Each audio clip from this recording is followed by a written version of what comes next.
this one and it didn't want to connect, but now it's connected. So, how's everybody doing up there? I don't know what's up, but I was asked yesterday to do one today at noon, and so I said I would, and so I'm fulfilling that.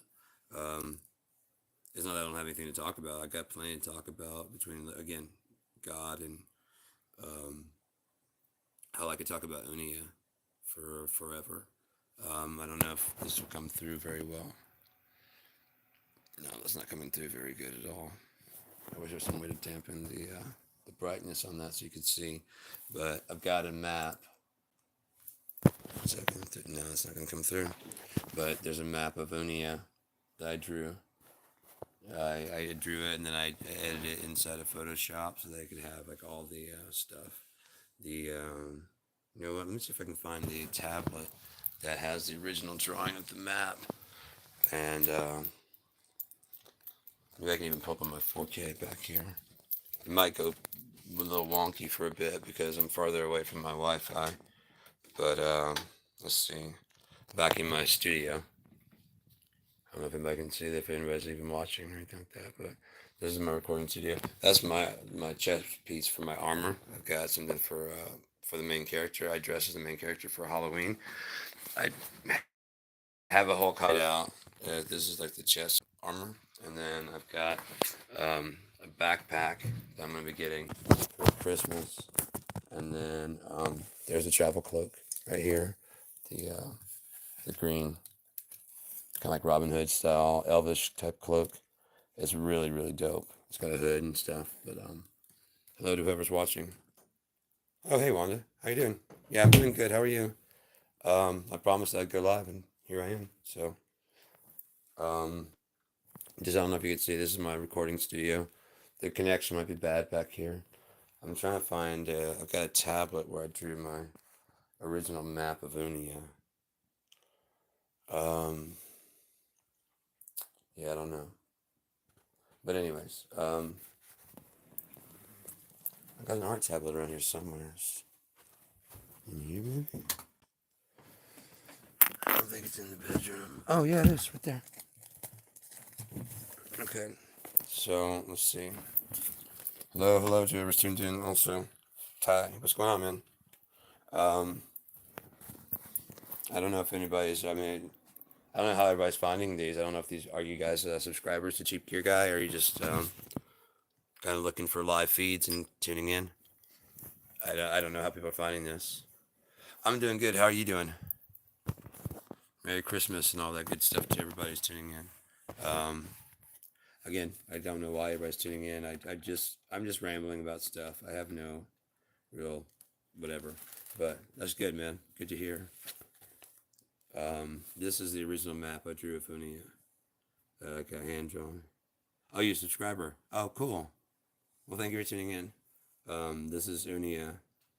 When I put it into Photoshop, I made these are the this is like basically how the Resson. This would be the Resson River I was talking about last night. And then when the first era ended and the continents shift, this became wide. They're about twice as wide now. This is the twice Great Maw. It was called the Great North River, and this is the inland sea, and it got bigger too. And this is called the Galton Maw, because there's another town, Argus, straddles across all three of these, and this river is basically like 60 miles wide. This is the continent of Westland. That's the continent of of Wint. This is the continent of Creed. This is the continent of Birrell. This is the continent of. Oh, is that Jessel? No, Jessel's over here. I'm looking at backwards. And this is the Northic region. Sorry, I just missed somebody's comment because I was talking too much. Okay. So yeah, and in Photoshop, I took all the white out and I put it blue so you can see all the water and stuff. And these would be okay, these are the Valentia mountain chains. This is the Onyx Peak mountain chains. On Birrell, they're very simple people. They helped build Argus in the first era, and they're just very simple. Okay, I'll go ahead and let you in on it. So in Unia, on Unia, is for classification. You see that right there? How there's like a 7, and then there's another 7, and there's the third 7 right there. It makes a cross. Yeah, I mean, it's like a M. So everybody on Unia, almost everybody has one in their right hand, but not everybody has one in their left hand. So the right hand, that they consider, if you just have the right hand, they consider you, it doesn't get known, it doesn't get figured out until somewhere in the second era after the events of the robber and the thief. But they figure out, the clerics have already figured it out, but in order, because they're more kind people, they don't explain it. But you have people that have neither hand. It just, their hands are, just because they don't do a lot of ambidextrous, they don't do a lot of this stuff, you know what I mean? And so when you do that, you get those creases in there. But because they mostly do like gripping of equipment and tools and stuff, they don't really do a lot of fine movement, like tight grasp. They're more workers. They would be basically NPCs. Arguing with them would make no sense, because when they say something, it's coming from a place of fact that they may have heard or whatever, but they're not arguing to be assholes or whatever. They're just arguing because what they, and you know what I mean, they were given a bad fact and they don't know how to check it. So a 1 would be like a little bit, someone with just 1 would be a bit higher than, higher consciousness than, because now you've got at least this hand is doing a lot of, maneuvering and tighter gripping and more like artistic stuff, I mean, stuff, the finer movements. And so you end up being a 1. Your brain's a little bit more, you're kind of like an NPC with AI assistance. And then of course, if you're a 2, if you have both hands, if you're a 2, then you're basically like a thinking character in the video game, if you will, for lack of, it's just kind of for lack of better terms, it's just a classification for people in souls in Unia. During the 0 era, there was mostly zeros, and they did almost all the work. So they helped build all the main cities and stuff and whatever. And then all these 1s started showing up, and they didn't like the confusion of the talking and whatever. So they moved to Bural. They just took their shit and headed out. They just left by boat and headed out, hoping to find something. And they found the continent of Bural. They didn't even know it was there. They were just sick of everything that's going on in Argus. And they started mining the Onyx Peaks because there was coal in the Onyx Peaks. They didn't know that at first. They pretty much chopped most of the trees down in Bural, because they're just like very, very simple people. They need something to build with and stuff to burn. And then eventually they found coal in the mountains when the peaks split, and the onyx poked out.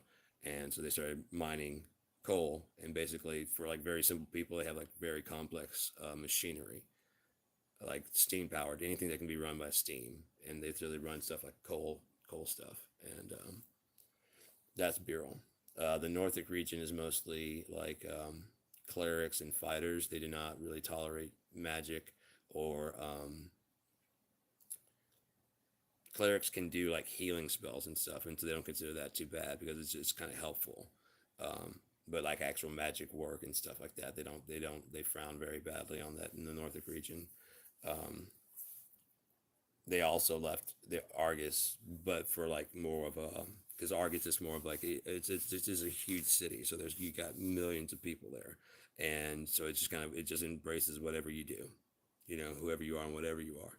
And they're more of a, no, there needs to be these kind of rules. Why we don't like that, so they just will go ahead and they make their own area up. And the dwarves used to live up there in that area. They hollowed out. I don't know if you can see, there's a mountain range behind. The dwarves had already hollowed out this basically, and there was nowhere to go in there. There's nothing there, so they moved into this chain right here. It's actually right here, yeah, in this area. This is what they call it. Wait, let me look at the map correctly. So no, it's this side. Sorry, it's this side, and this would be Tulak Mimna, which in Dwarvish would mean the Hollow Mountain. And they dug so much in there that it actually caused a collapse. There's some other stuff to it, but yeah. These are the 7 hills or 7 mountains. This is where the Underwoods are, and that's going to be where like Shinamazine. I don't know if you were here for that part, but Shinamazine, one of the first characters, he's from the first era.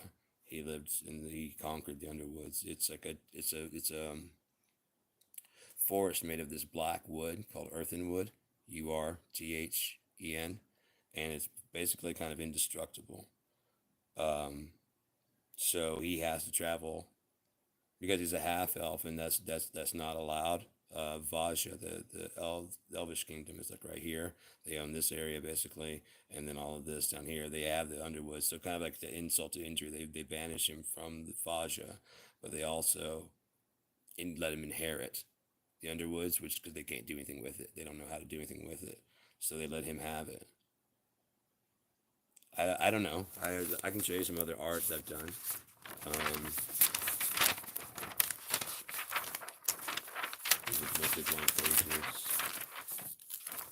I draw some of my ideas sometimes, like speaker setups and stuff. I've got some drum machine setups and stuff. Where's some stuff? Gears and things like when I come up with like mechanical stuff, I come up with like ideas for that.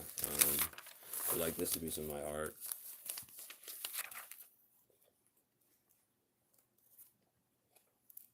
I just draw weird stuff. I could probably draw a monkey. I just really don't. I try to draw more obscure stuff, you know. This guy's name is Roy Manchester. He's made it in a lot of my. He lives in this weird kind of world that's halfway real. You can see the sun rising, but it's clearly a bald headed guy that's climbing up the, you know what I mean, and that kind of stuff. So his head will be poking up, but it's shining, and the sun will be reflecting off of his bald head, so it looks like there's a sunrise, but you can see the sun up there. There's a beak flying in the air without a bird. The arm of the chair is going to actually have like a hand on it, and then the leg of the chair will actually have a thank you. The leg are going to have like shoes because it's the leg of a chair, you know. And so it's going to have shoes, and I've got the back one. It's got like a water spout pouring out, and he's got this crazy car that he drives, and he goes through all these different worlds like this. But he like the end of the couch will end, and this will be like beach. You know what I mean? So it's just insane. It's supposed to be insane. So there's like a tree growing in the middle of the beach. You know what I mean? And there's this weird bug crawling around and stuff. These are like little things that are crawling through the sand and stuff. Weird things are floating around the sky. You know, I was gonna do it when 3D was going big. I was gonna do it in 3D, like a CD. Oh yeah, of course. Um, but I was gonna. That's why I was saying I was gonna do this in 3D, so that way, like, if you had the 3D glasses, 3D seemed like it was gonna be the big thing. So his head was gonna keep like popping up from behind, just like, you know what I mean, the bald head, and you can see the hands coming up, and he never does pick his head up all the way, but like this bald head is gonna be like,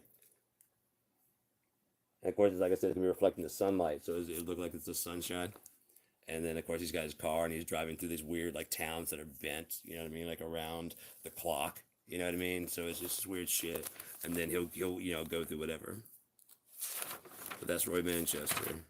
Um, this are the some of the weapon designs I was thinking for Unia. Some of the weapons that like that was supposed to be the blade, the bow called Tenneth, and then he inherits from his dad a earthen sword, and that's yeah.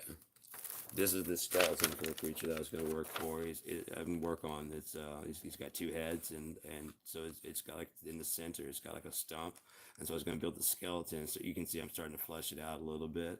It's got almost like a helmet type head. He's just like almost like a plate, you know what I mean? But it's a creature. It's a deity actually.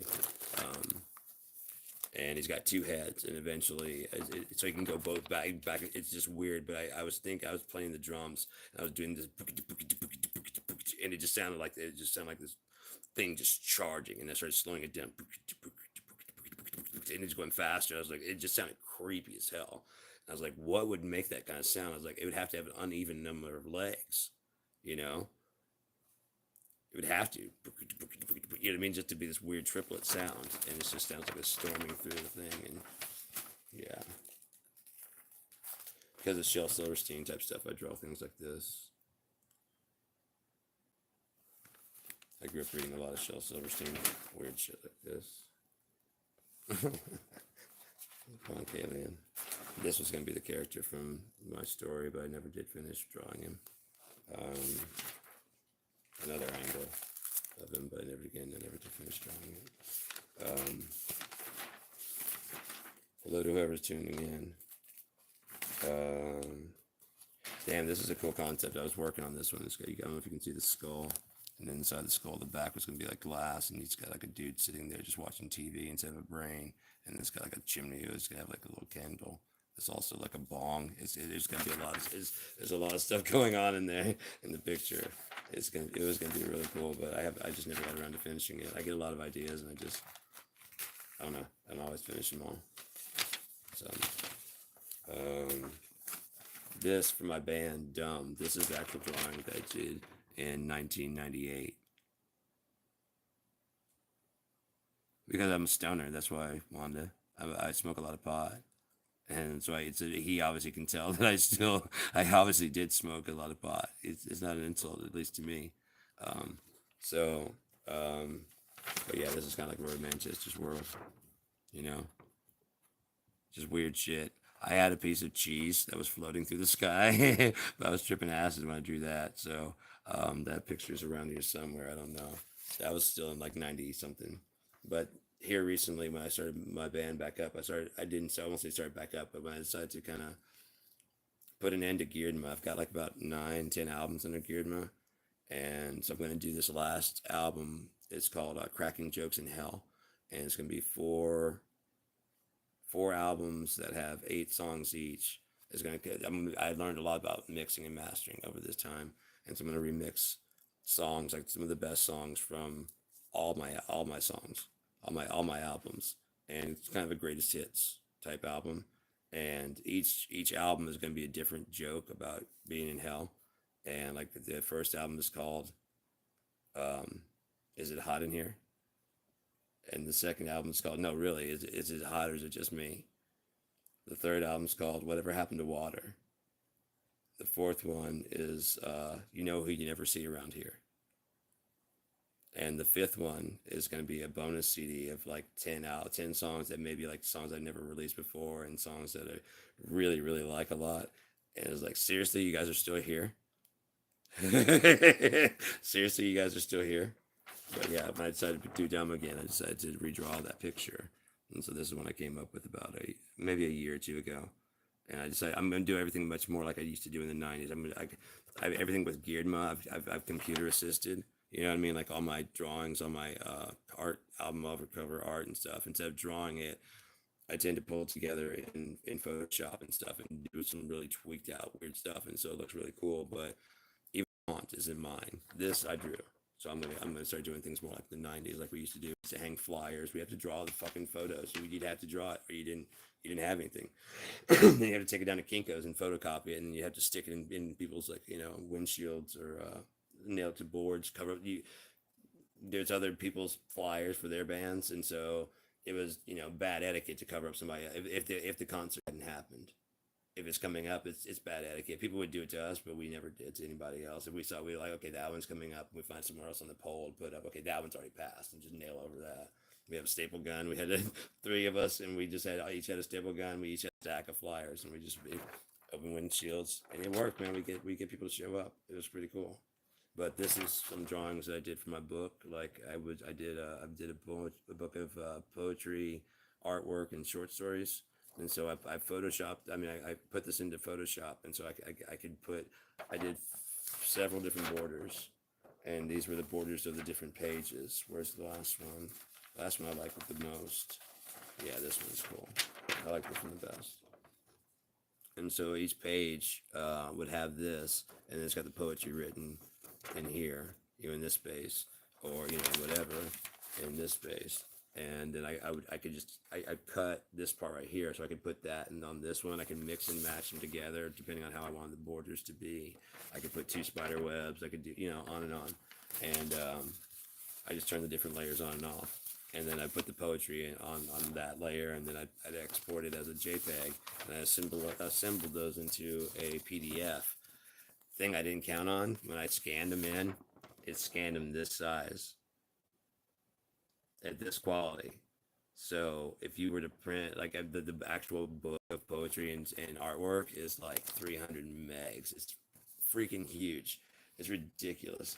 And then so if you were to print it, the book would be like this this size. It wouldn't be like a nice little small book. You'd have this huge book that you're walking around with. It's got like all this artwork and stuff in it too. Oh shite! There we go. So it's got a bunch of artwork and stuff. It's got a couple of short stories I wrote, from back in the day. This is a picture I drew one time I was tripping acid, and the actual one had my old band logo going down here, and it had like some other like a galaxy in its wings, or like kind of capturing it in the thing, and it had a guy in the smoke bubble trying to get out, and these tears definitely came down to like the little thing. It looked, yeah, it was really cool, but I couldn't find that. And I mean, I found it, but it had like some. It's so old from the '80s. It had been moved so many times. It had like mold around the edges and stuff, so I couldn't use it. I tried to scan it in and like cut it out and whatever. I just grabbed the black and then just pull that out and put it on a white background. And he was like, "Yeah, no thanks. We're not gonna do that." And so I was like, "Fuck, I gotta redraw it." And I don't go by that band name anymore. It was Profit Size. Can you please stream until 12:30 because I have to leave soon? Yeah, I'm just talking and doing stuff. You're the one that asked for this stream, so I'm streaming for you, honestly, Wanda. So I mean, you asked for me to stream at 12, and I didn't have anything to do, so I just stream. Hopefully this is entertaining. I don't know. I'm just being. This is about what I was doing the other day, just being stupid and talking stuff. Yeah, I've done stuff, lose scale and shit like that. But yeah, no, I if you actually go on my page, you can see the Robber and the Thief book, and this is like my dream kind of. This would be the underground bunker of the house. Don't look at those plants. Of the If I ever win the lottery is up to like $944 million, but this would be like the basement. This is like the actual underground, and that leads to another section that would go. I've got to have a if I ever did, I would have a man-made pond, and it'd be concrete inside. So that way, because it gets cold up here in Michigan, I could keep the water. I could have like run pipes through the center of it, so that way, I could like the driveways that don't freeze. I can have it at least be warm, so the fish could be all year round. If you put salmon in there, they have like they have a salmon weir. They have a salmon ladder, and so they climb that. Have that where they climb into the building. You kind of squeeze them for the picture of Roy Manchester. If you squeeze them for the eggs, they're about ready to die anyway. So you have fish that just basically come fish themselves to you, and the fresh eggs you just leave the thing open once they hatch, and they'll go back out to the pond. Which I plan to make if I ever wanted, it'd be like a big ass pond. And then the thing is around it on the out, those big, huge, giant tubes. You know what I mean? That you can get inside of. People sometimes skateboard inside of them.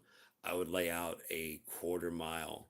That's how I wanted to build the size of the pond around of that with a little T-section joints that would go to different houses that are on the property. So they're all connected underground. And underground is to be heated and warm so that the fish will be, they'll always have warm water.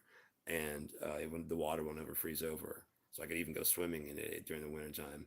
But underground also, if I wanted to keep exercising and do laps, I just do 4 laps around the thing. And I've walked a mile. And so that way I can do I can keep my mile walking exercising up while it's snowing up above, and I would have actual like grass inside. Like I'd put dirt in different terrains. So although it's smooth and round, I would put I'd lay out first like flat on the dirt, so that way it's like even and flat and wide enough to walk, like people to walk. And I would have like some golf carts down there, so that in case like something happens, it's a quarter mile to get back. So you have some golf carts or like go karts or something, so you can just or at least a phone of some sort down in those tunnels. And then truthfully, I wanted like since I was a kid, when I was thinking about getting like rich and famous, if I ever got big, I was gonna build I was drinking by 13, and you can't drink and drive, but if you have your own go-kart course, you can get fucked up as shit and just drive all you want. And so I wanted to have like a downtown area that's like all one-way stuff, and like have race my friends. And I was like, if I had the underground thing, I could have it where it comes up, like the storage for the things could be underground. So you have to drive under around the thing a couple laps and then come up onto the surface and then drive around the city. And then you got like, it's gonna have tunnels and shit up above. Oh, fuck, dude. Don't let me win that fucking lottery. It's not all stuff. That's like the selfish stuff that I would do. The unselfish stuff I would do would be pretty fucking awesome too. I've got some really cool ideas. because people are gonna be hurting here pretty soon with the economy. It's gonna be bad, but what can you do? I mean, you can do what you can. But yeah, I already decided. Like, I mean, I would probably keep like 10% of it, whatever I won, and then just give away the rest. Start a food bank and shit, and start a like not like a homeless, but like an inexpensive housing section where we will definitely take like Section 8. Like I've already thought about it. Like if you had like it's more than like a city block, but it's got a school, it's got if they need a church, like a church, it's got a gas station, it's got a grocery store in this neighborhood that seems like a really nice neighborhood. It's a nice neighborhood, and and it's just it's low income. It doesn't cost anything. Like I mean, because you could buy like mobiles like I live in. If I were to go there and they're like, yeah, how much could you sell it to me for like in bulk? And they're like, what bulk are you talking? I'm like, over 100, motherfucker. That's what I'm talking about. What can you do? You know what I mean? Over 100. How many can you? What kind of deal are we talking if I start buying like over 100? Double wides and single wides. 50 single wides, 50 double wides.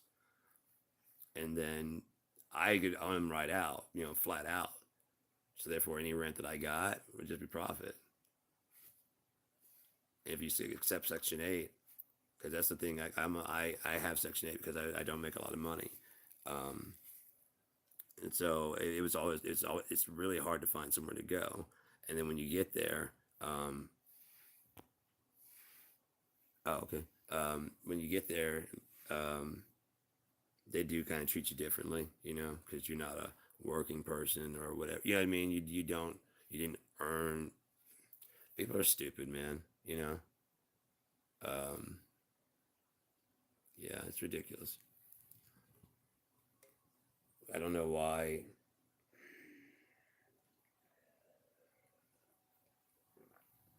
people are just cruel. They're like just intentionally cruel, and I don't get it. And I don't. It's one of the reasons I came up with Unia because they just get rid of all that shit. There'll be people like that, but they'll be used to be made an example of. Like there'll be like a bad king who's not doing very well, and it gives a reason for a knight to come up. You know what I mean? Like there's a reason for that person. Like right now, there's no reason for some of these assholes because there's justice is not allowed to visit them. If justice was allowed to visit them, I think we'd all would be kind of okay with some of these billionaires doing some of the shit that they do. Um, but it just never happens. That Luigi Mangione, dude, I think that's a setup, man. I really think that the whole thing just stinks, dude. The whole thing just fucking stinks.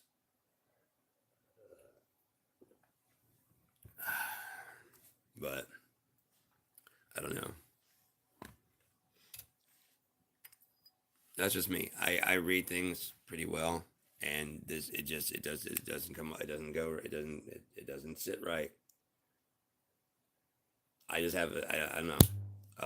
When I used to troubleshoot DSL, I would just see. I'd be talking to the person I've never talked to them before. I could see the problem, and I don't know how. I don't know if you were here for the conversation, but I was talking about how when I was troubleshooting DSL, we went through all the normal steps, and I couldn't figure out what it was. And I'm like, what could it be? And immediately, as soon as I said, what could it be? I could see this guy's desk, and there was space between the desk and the wall, and I could see a power strip, and I saw a black cat run across and hit the power strip. And I was like, "Sir, do you have a cat?" And he's like, "Yeah."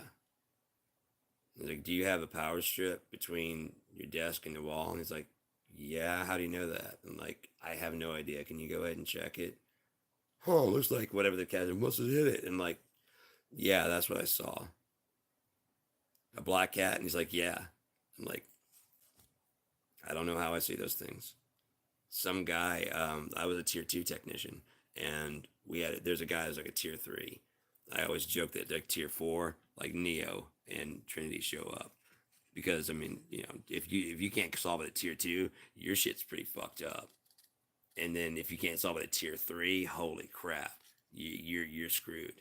But this guy knew me. He was like one of the trainers and stuff like that. But he knew that I knew what I was doing, And he's like, man, they have these lab computers so you can try and recreate what the customer's experiencing. And so he's over there, and I walk up to do my thing. It's like, man, do you know anything about, And I was like, and he explained about like a secure website. And I'm like, yeah. And I said, did you check this? Yeah. Did you check this? Yeah. And I was like, I don't. Oh crap! And he's like, what? I'm like, because this guy it's late night, and the guy's like, the guy's wife caught him. Well, went through the history and saw that he was watching porn and downloaded a child, the child prevention lock, and and the guy goes, "Oh shit, that would work." With him, like, "Yeah, it would." And he's like, "Oh, I'm gonna go try." I'm like, "You can do that, but if it works, you have to come tell me." And so he didn't mention anything about the wife or anything like that. He just asked about the child protection, whatever. And then like what's your, so like I'm sitting there on a phone call, and he's just standing there like at my cubicle, just grinning at me. I had forgotten about it. I'm like, can you hold for a second? And I put the phone. I was like, what's going on, man? He's like, child safety. We don't have kids. How'd this get on here? He's like, how the fuck did you know that? I'm like, I have no idea. I just saw a lady, a blonde haired lady, mad as hell. Like, you're going to use my computer for porn? Watch this. You're going to act like a child? Click, and that's what I saw. And then it turned out to be exactly right. I don't know how. I don't know how. But people would have, I mean, geez, they didn't want to even talk to anybody else. They call up and they'd be so mad. And they'd be like, oh, I understand. I loved it because I knew the more mad they were, the more they were going to love me when they got the phone. So I just let them blow out the pipes. Okay, we're going to have to do this. Oh, that's what they all say. Yeah, I understand. Were they a tier 2 technician? No. Well, I am, sir. So let me go ahead or ma'am, I'll go ahead and, why don't we go ahead and get you back online? We have to do some basic stuff. I already did that. I understand. But I have to know what they messed up in order for me to do it right, right? And then once we get online, they're ready to hang up. I'm like, is it going as fast as it used to? No, it's not a car, sir. It's not going to run out. It doesn't do that. If your computer's going slower, you've got something in there. Why don't we go ahead and fix that out? And we get it where it fucking boots at faster speed. It's surfing at faster speed. Dude is just like, oh, it's actually working. I'm like, and on top of that, you won't have to call back in a week. As long as you run that little filter, that thing that I downloaded, you got. If you pay for it, it can schedule. But if you get it free, you have to run it about once a week, and it'll clean out your computer. Can I just call you? Do you have a... No, I don't have an extension. Even if it did, you would be on a long wait. It would be worth it. I had the highest first call resolution, which means that the people that talked to me, did not have to call back for another 6 months for anything. I had the highest in the entire company. The answer group was based in Florida, and ours was U.S. Support Company in Shreveport, Louisiana. They knew who I was in Florida. Because I was what they called a knowledge assistant at the time when some of the Florida people came up to check us out and see how we were doing. And I had no idea that they were kind of like, they were canning people like left and right. But I was this knowledge assistant. I knew enough that I was basically helping 10 people answer their phone calls. And sometimes you go, did you check this? And okay, check that. Then I'll be right back. And go with this person. Did you do this? Okay. And so I got all these things. I'm trying to get like 10 people. And there were these 2 girls that had been working, just calling people and telling them that they're it's a brand new company. And so they just needed these people, like kind of like secretaries, to call people and tell them they're going over 15 minutes. Because it took about 30 minutes to get people fixed up, but like they wanted to have a 15-minute time. So the company that hired our company only looked at the incoming call time length. They didn't look at the outgoing. So I'd be like, can I call you back? And I had to call them back. And then I'd sit on the phone with them for like 15-20 minutes while I finished up the rest of it. And that was acceptable. But so they were mad as hell that they had to actually answer phones and do something. And so both of them wanted me basically just sit right beside them and they'd be like, how do I do this? Okay, you do this. How do I do this?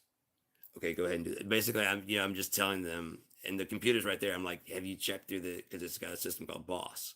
Have you checked Boss? No. Type that into Boss. And I kept coming back. Have you typed it into Boss? No.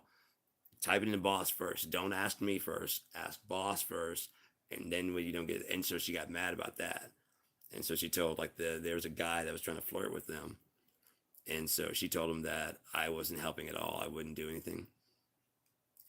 And so he comes over and he just starts reaming my shit, in front of everybody. Oh, I better not hear about you. Blah, blah, blah. And I was just getting pissed. And so I just stood there and I just took it. I put my hands behind my back and like in a military position. And I just said, yes, sir, I understand.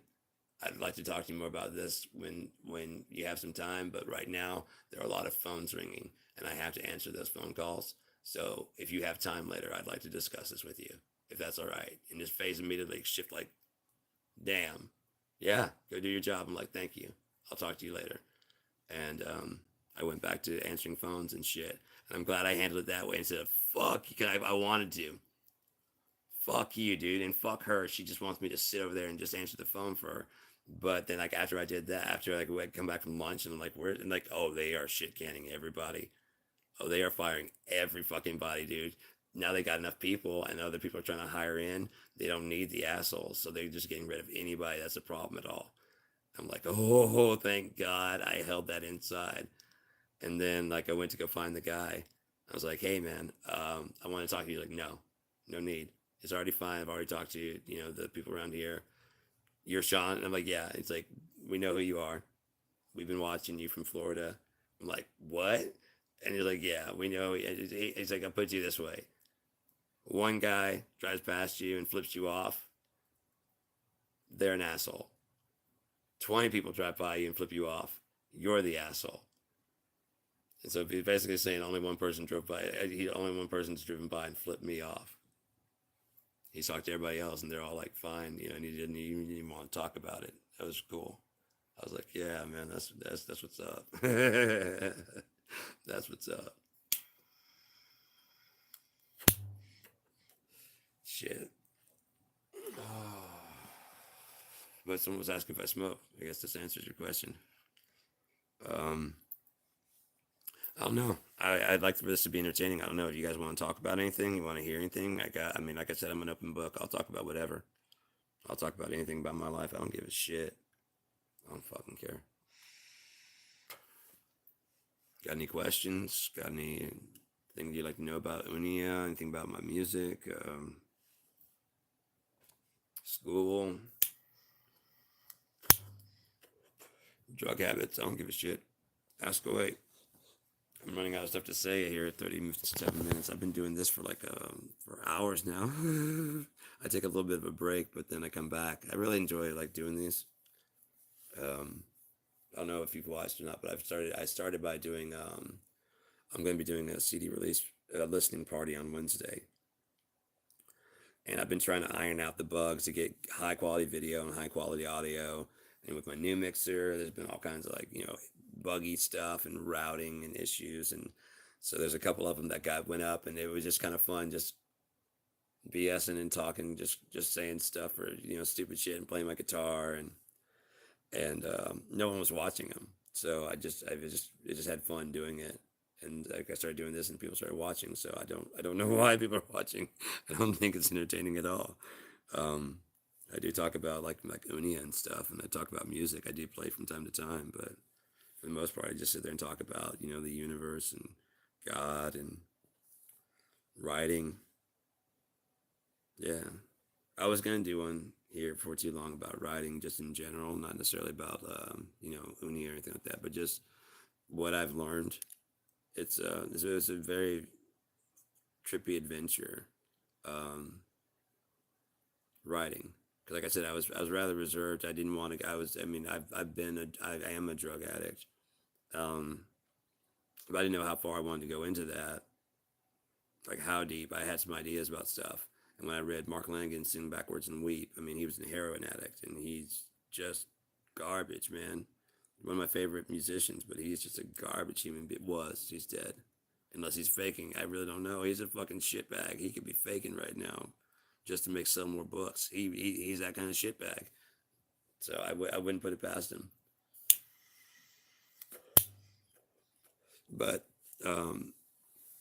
And I wouldn't put it past him to be dead because, I mean, for him to make it to 57, almost all of his friends are dead by like 27 or whatever. You know what I mean? It's crazy. Kurt Cobain, fucking Lane Staley, just on and on, you know, of people he knows that have died of drugs and whatever. And he himself being a crack and heroin addict, he made it to 57. I was like, good on you. Wow. You know, that's pretty far. 57, really. All right, man. Good on you. But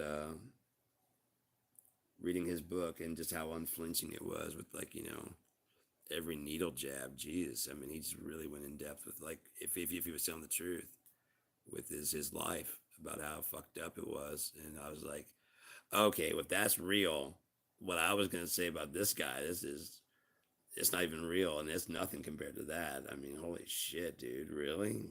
Fuck. You almost had your arm amputated because you did some shitty bad drugs. And you got an infection in your fucking shut. Wow. And you still didn't learn nothing. You just kept using. What the fuck, man?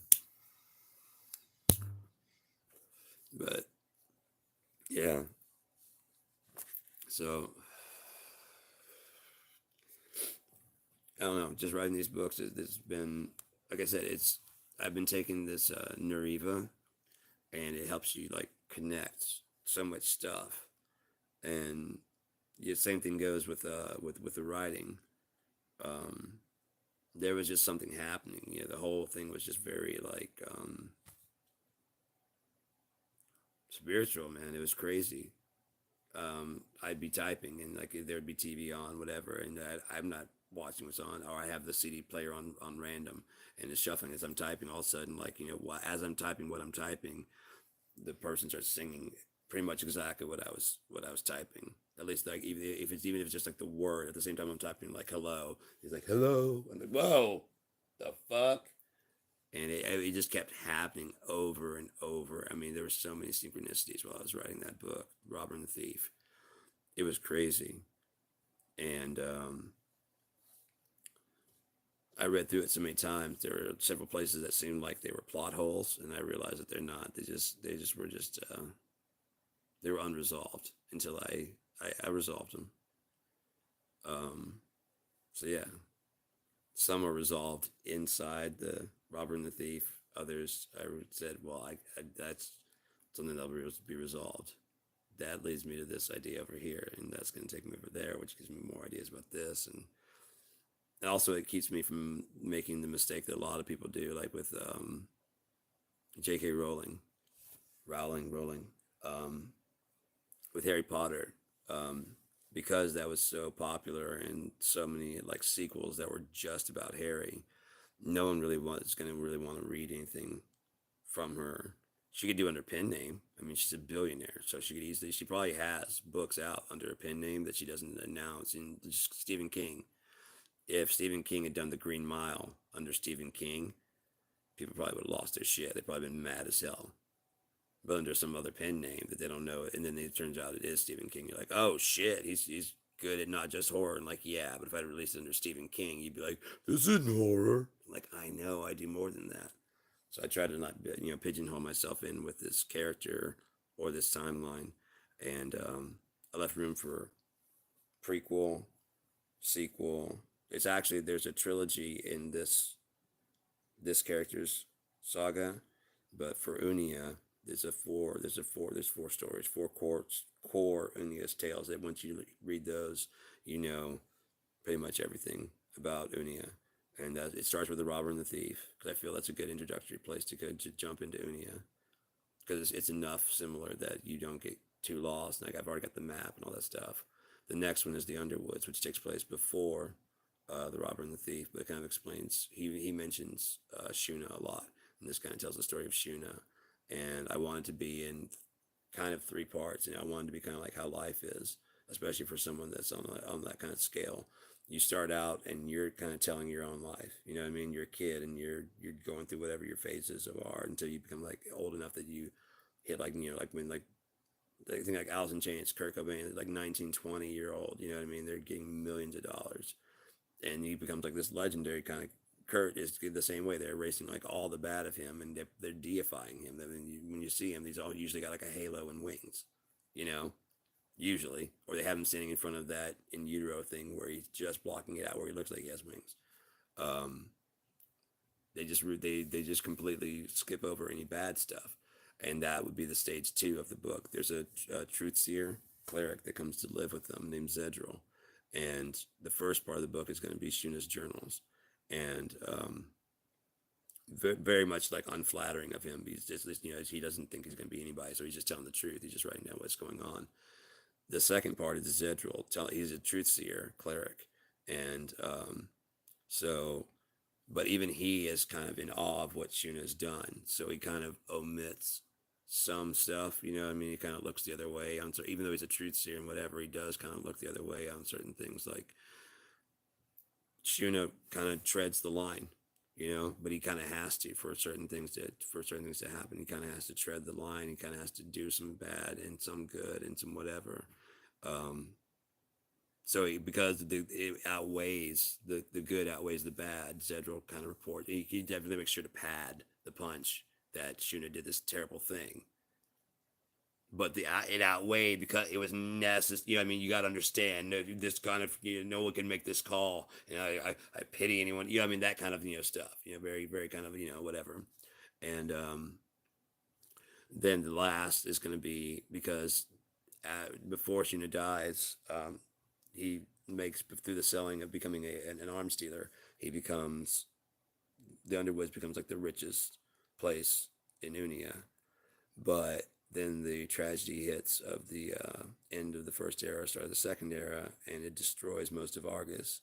And so they had a lot of money because it was a rich town, but they didn't have quite enough. And so Shuna almost bankrupts the Underwoods because they really don't have any use of money. That's how they got rich, is because he was selling these arms, these weapons and stuff, and they really don't need money there, except for dealing with the outside world. Everything they need is they grow their own food and stuff. So he's just like, and on top of that, Argus was one of their biggest buyers of their weapons, and they knew that basically emptying their coin purse to help them would result with them building the city back and being able to buy more stuff. And just a few items, this stuff is virtually indestructible. There's very few things that can destroy it, and Shuna finds one of them. And so he also, it's so hard to chop the wood. The wood is virtually indestructible. It cannot be burned. It cannot be fucking. I mean, when you chop at it with a regular thing, it's gonna break your steel axe before that. But he remembers the fable that his dad told him. Damn, what's his dad's name? Theron. His dad Theron told him of the story of King Talbot and how the Tulak Mimna became the Hollow Mountain. Talbot was like the greatest dwarvish king that they ever had, and this is a legendary kid story. It's a kid story about how this dwarf had this unbreakable axe. And so when he's banished from Vaja and sent to the Underwoods, he already expected that. He already counted that they were going to do something like that to try and embarrass him. And so like the guy is trying to tell him basically what's going to happen. He's like, no. By you gifting me the Underwoods, I'm now king of the Underwoods. We're on equal footing, fuck ass. You're king of Vaja, I'm now king of the Underwoods. I don't answer to you. You know what I mean? I don't. And there's this guy that just turned 18 talking back to him like, hey, I expected you to do this. You just made me king. You're going to live to regret that, and I will be here when you die. Because half elves have half lives, so they only live about 200 years, whereas elves live about 400. So when it comes to his 200 years, out of spite, he keeps living for another 150 years to be there when that guy dies. He's at his bedside and he's like, I fucking told you I was going to be here. He lived an extra 150 years out of spite to be there to watch that guy die. And he even names his, not his firstborn, but his secondborn. He names to show that he still doesn't have bad blood towards him. he names his kid because he's Shuna being a half elf back in this time. Like he's basically an untouchable. You know what I mean? No one wants to. I mean, there's one chick that kind of wants to be with him, but she was fairly mean to him when he was younger, so he just doesn't trust anybody, and so he just stays single his whole life. Because I mean, elves don't want to be with a half elf, and humans don't want to be with a half elf. So he's just not accepted by either one. Um, so he just does his thing.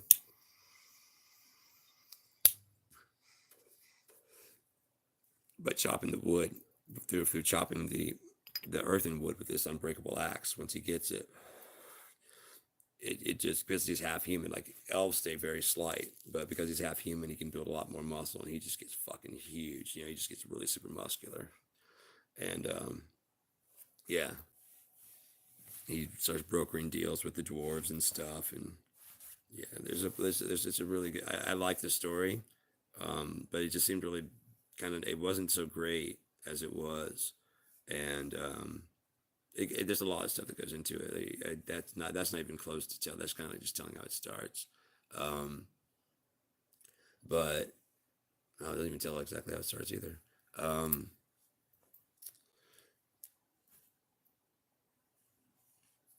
it just didn't see it did compared to the robber and thief. I didn't like the story as much until I came with the idea of telling it in three parts. As first, again, kind of like how life is for someone like that. You are telling your own story, and then for too long you've got reporters and hangers on that are telling your story, and again, like I said, they're glossing over because they're kind of in.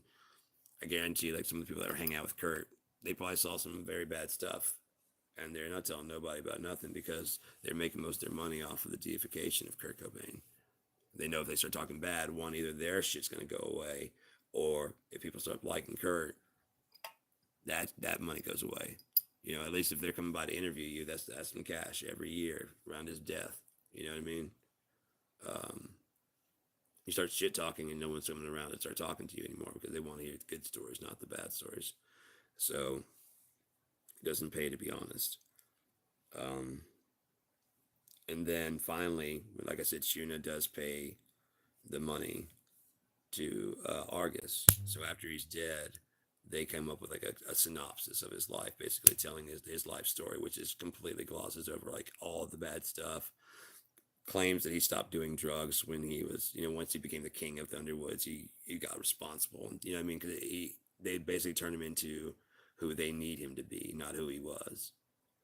Um, and that's kind of like the official book on Argus until this historian who takes place in he's in the Keep Christerian. He gathers everything together, all the writings of Shuna from the Underwoods, which the main character in the Robber and the Thief um, made copies of, and then all the works of Zedril the Truth Seer, and then as far as that, he also gathered because he read the thing about Argus, and he felt the same way that the main character in the Robber and the Thief did. Is that it's either a hollow casting because like no one's that good. You know what I mean? No one's just good. It's either a hollow casting or like I'm an inferior being, and I don't like that feeling. So let's just take a look at this guy and see if he really is as good as you guys say. Yeah, see, he did now. When I actually look at Zedril's things, it contradicts what you're saying. Zedril says he did still keep doing drugs, but it didn't affect his mind. He did a lot of amount. He did a whole lot. There's a drug that they smoke. There's several things that they do. There's a pesset. Um, there's the Barian that I was talking about the other day. Um, there's Kelweed, which is a descendant of the Kellet plant. The Kellet is much stronger. Shuna, it was hunted to near extinction by people trying to say that it was bad. And Kel is a much weaker version. And so Shuna, liking Kellet, he sheltered it in the underwoods, and once it's inside those walls, there's nothing anybody can do.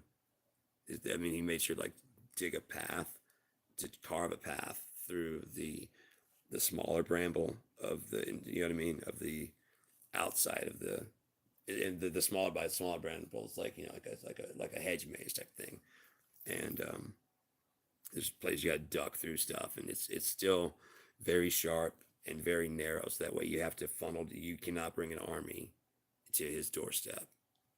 The closest you can do is walk in a single line, falling behind, hoping that you get whatever. Get off your horses. If you're going to bring horses, you have to get off of them. Make your way through the maze, and then it opens up to a wide thing right in front of these big, huge double doors of earthen. And in that thing, there's like two braziers on either side that keep that lit up at nighttime. So and during the daytime, it's just wide. But it basically it opens up to like this. It's a bottleneck death trap. The only way to back once you get everybody in there, the only way back out is through this funneling down to this narrow widening. You have a narrow strip going back into a maze, and now you got to remember your way back out. So if everybody comes through, like if you do bring an army to the doorstep and you want to talk shit, they just start opening fire, with arrows and shit, and you're dead. And as you're trying to run out and get out, and they're just mowing you the fuck down. And then the doors open up, and any other troops that are going to be having earthen plate mail armor, because the leaves of the plate of the tree are just about as nearly indestructible. They're not quite as, but they're pretty. They're like a purple iridescent color, and kind of shaped like a plate, like a leaf would be. And then it's just kind of like they poked a hole in it, and they just hang it on regular chainmail, so it just makes like almost like a dragon scale type, armor to cover over like the chainmail. And they're damn near indestructible because you got chainmail underneath, and then you got this covering over it. And although they're leaves, they're fucking strong. And then they've got weapons that are made of this earthen wood that are also damn near indestructible. So, and they got bows, and the arrows are made of, but because the bow would have to be. I mean, that's something in the robber and the thief. He does make a bow called Tenneth. Shuna does. Tenneth, the virgin bow, because they could never make a cable that could bend it. And he went ahead and willed it to anyone. Ow, ow, that's not a comfortable spot. He willed it to anybody who could make a cable that could bend the bow. So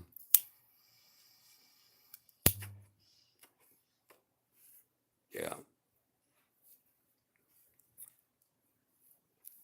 it's really fun writing.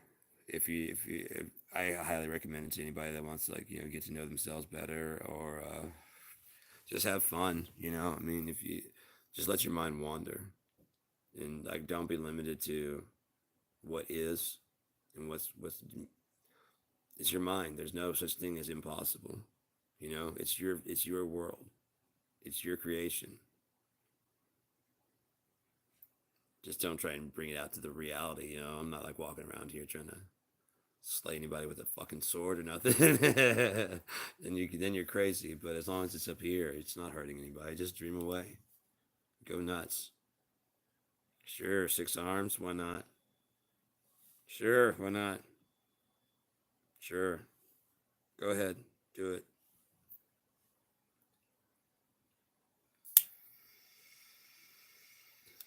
There's one thing I kind of hate is like when people get a chance to actually make a movie or a TV show, and they get a chance to write, and even in their writing, they have the same goddamn problems they have in reality. It's like, what the fuck, dude? This is your chance to write like any world you want.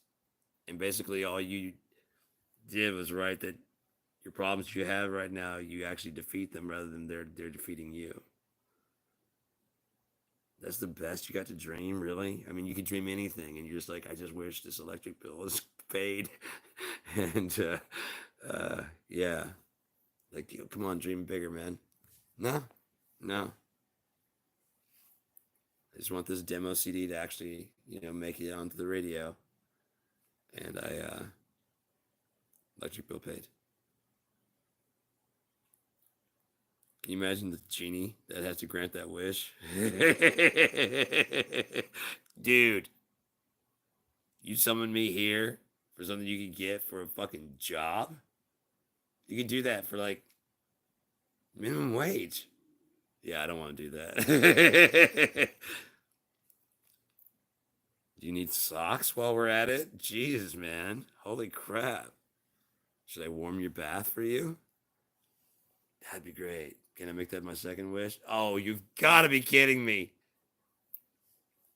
I'm getting too old for this shit.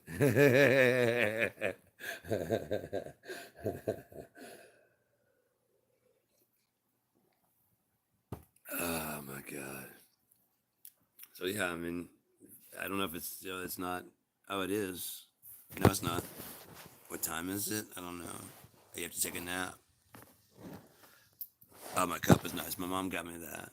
Okay, now it's going away. It just I couldn't get. I didn't see any messages. It was just stuck at like one of the last messages, and then when I scrolled up, it finally showed me the last ones. What's going on, dude? You just can't get enough of my bullshit, can you? Is there something like magical about my stupidity that is drawing people in? I don't understand it. I seriously didn't do these to get anybody to watch. I was wanted to have some stuff up. I'm gonna be doing the guitarist in my band, um, one of my bands, our band, I should say, because I don't want it to seem like possessive or anything like that. Like it's my idea, but um, that guy Mike Nova, really good guitarist, but he would like to know a bit more about the mixing and mastering side, which I don't know. I'm not great at it, but I am learning quite a bit, and I'm getting there. Like my understanding compression has changed things quite a bit, and I was already getting pretty decent mixes, and I was going to do it then, but then I discovered some new stuff, and so like I'm glad I didn't do it. I'll probably go ahead and mix it with my plugins that I have, and then I'll export the stems so that way he can mix it on his end. I don't know if I'll let people like go ahead and mix it also on their end because it will be one of our songs that we're doing now, and they're new things. I really don't want to like give that out. Maybe like later on. So it might be private for right now, but like later on, like if nothing a couple years from now, nothing happens with the music, then I might release this as a mixing kind of not tutorial because I'm not that good, but it'd be like this is how I do it. I get it. It's like everything. I don't need a message about how I did it wrong. I know I did it wrong. If you can give me a message on how to improve it, that's different. That's different. I'd love to hear that, but don't be like, yo, that's not how you use a compressor. I know. I'm feeling my way through shit. You hear that result? Yeah. Okay, although it's wrong, does it sound right? Yeah, but you're using it wrong. There is no wrong way that ends in right. You know what I mean? You can't use something wrong that ends right. There's a pull tech EQ that the instructions say it's got either a cut or a boost at this for certain frequency. You are not supposed to engage both. It says so in the book. So no one ever did it. And then eventually this one guy engaged both. And what happened was this very pleasant EQ curve where it cuts these certain ends but thumps up these other ends, and so it's they call it the pull tech EQ trick.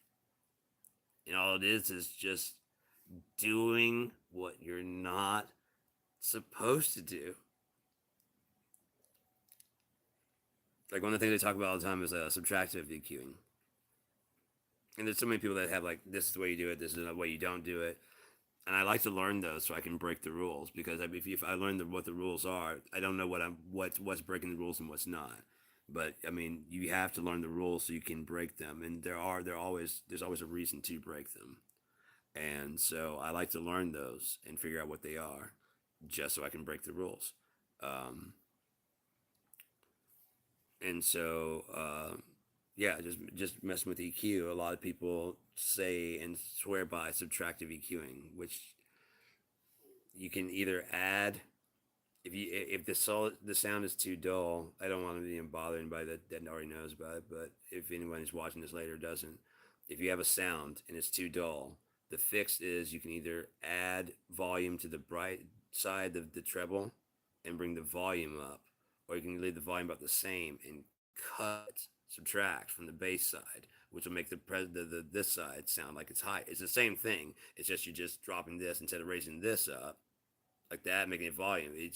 You're dropping this out, and they say that's the best way to do it. And like if you do whatever, and I say the same thing anytime anyone says that. I always like, then why does the knob go this way? If I'm only supposed to do this way, Then how come the knob goes this way too? Yeah, so here's 0, and you tell me they only go this way. And how come the knob goes that way too? We're not supposed to do that. No? You sure? You sure I'm not? Because it sounds pretty good when I do this.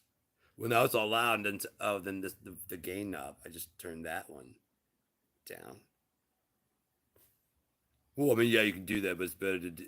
Is it? We're working in audio. How does that sound? Good. Yeah. Oh, that's what the main thing with audio. It doesn't matter how it looks. It doesn't matter how it whatever. It's how does it sound? Is it glued together with duct tape and whatever? Fine. How does it sound? Perfect. Then shut the fuck up and leave me alone. Well, it's not the right way to. No, it's not. Have some balls, man. Do something fucking original for a goddamn change. Step out of the fucking box, man. Take off the chains and actually fucking fly. For fuck's sake, there are no real rules. There's just a bunch of suggestions that other people try to police you into believing are the way things are done. It's not. First off, how'd they find that?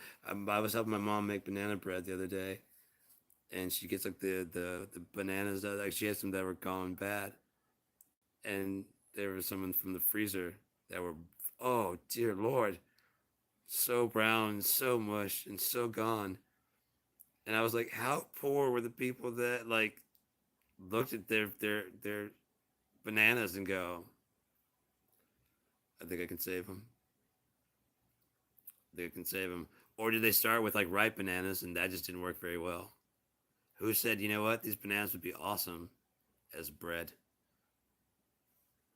I wonder these things like, gravy. Was somebody like making something else, and as they're making like like like a mincemeat pie, and as they're crossing over like or whatever it is, like, you know what I mean, like the flour dropped into the thing, like and they kind of stir it and like great gravy, that's good. That's what I'm gonna call this, gravy. Oh my god, how many people are, I don't know. I'm going to show exactly how old I am. I'm 48. I don't give a shit. So when I was growing up, one of the craziest fucking cartoons. There's like a God, it's horrifying, in the best possible way. I remember there was I just remember there's like a dog that was being he was dragging this cat away, and the cat was screaming, "Not happy birthday, not happy birthday." And every year I have a birthday, I think oh my god, the cat is just trying to get away. It's so creepy because the dog's like walking slow, and the cat is just furiously clawing. Not happy birthday, not happy birthday. Like he knows what a happy birthday is, and I don't want none of it. Please God, let me get away from this fucking dog. And the dog is just dragging him away.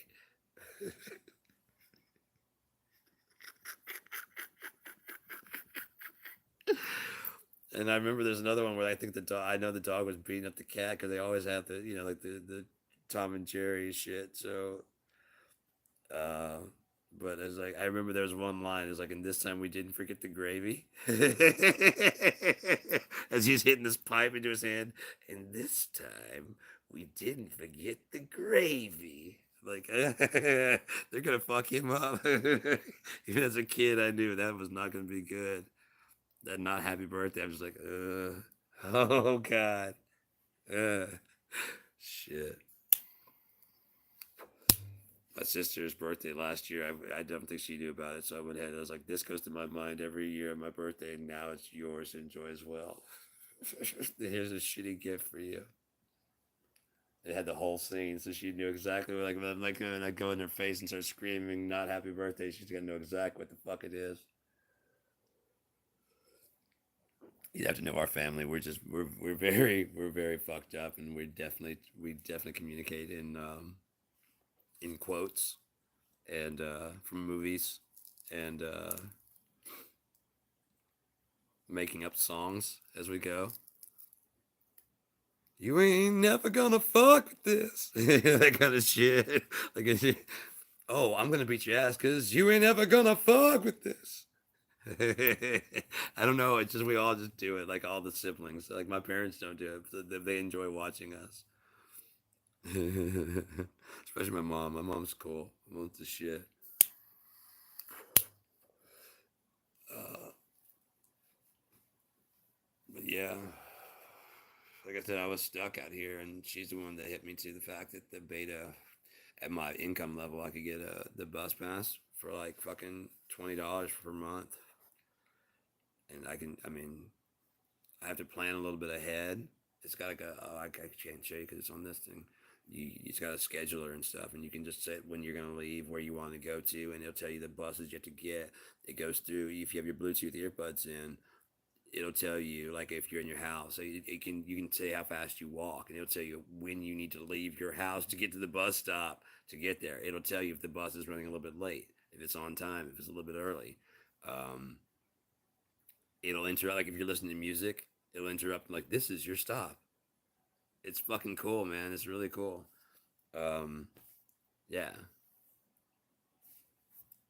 And when you need to arrive somewhere, like if you're exchanging, like exit here, catch bus 7 to the Lafreniere station, or to the Hall Street station, whichever direction you're going. If you're going to town, this is Hall Street. If you're coming back, it's the Lafreniere station.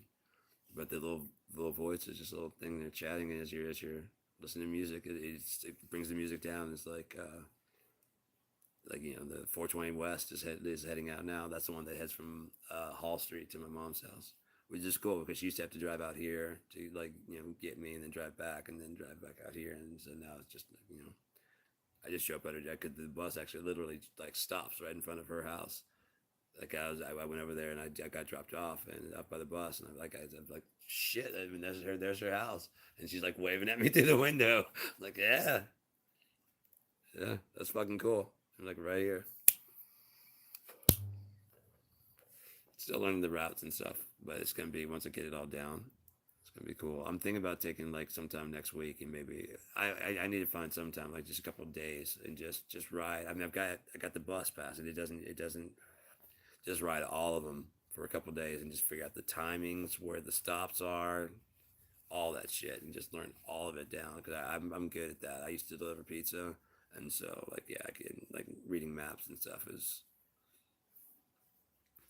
it's so much better than having the good GPS type system, because you have to actually know what you're looking for and whatever. It's that's when I was writing the story. I giving directions. I was talking about how like they're heading west towards the Bygone Sea, because I had like a lot of the landmarks. I had already written out the names of the landmarks of stuff that I wanted. I had written out like cities. I'd written out the names of the continents, and I was giving direct like they left more. I knew they wanted to start in Mornington. They were going to go to Argus, and I started describing the trip, and I'm like, I need a map. I'm going to need a map because I'm saying they're going west. Are they actually going west? I don't know if they're going west. Where is Argus? I don't know where this is. And so I just started sitting down. I started drawing. I just drew the continents out, and then once I put it into Photoshop and separated it and made them, I made it. I was like, yeah, it doesn't look wide enough. So let me separate those to their maws. Then instead of rivers, I left them the same for like the first era map, and I moved them apart and I changed it to be the secondary map and saved that as secondary map. And then I started putting in all the landmarks, Argus, the different continents and stuff, and it turned out really cool. But you can see all that, like I said, if you go to the Facebook page. Hell, if you go to watch The Robber and the Thief, the story follows along the map. It follows along the map of what they do in the story. I mean, it does like when I'm when he when the main character is kind of rambling, it does kind of pan back, and it will show like some more scenes of the city, what's around there, while he's talking. So it's not just sitting right on the city. Yeah, I wish I could zoom in and like actually like have this, the houses and stuff. But it's gonna take me a little bit more of CGI learning. I have all the stuff. I don't know how to do it. Um, I've got Poser. I've got a CGI movie maker called Reallusion iClone, and it can use the Kinect to do motion capture, and I do voice work here, so I can do I can do everything. I have like a throat modeler, so I can change my voice so it sounds like my voice like yeah, I can make it sound like a girl's voice. I can do all kinds of shit with it. I can pitch shift it. I got a lot of effects because I do music, and so I can make a different character, like a throat model for each character. And so when they have them talk, you can hear them talk. I try to do that in the Robber and the Thief. I didn't overdo it by far, but certain people I needed to have like in there. Um, it got messed up on. I don't know what happened. I had it working right inside of the recording, but during the export, there's this cleric, and it's such a pain in the ass. And once I got done, I didn't feel like. I mean, especially I didn't know. I still don't know if anybody's gonna watch it or listen to it. I'm still keep talking about it, but I don't know if anybody watches it or listens to it or it's yeah. So it until I get like some kind of deal like some interest in it. If I get interested in it, I'll go back and like any like weird.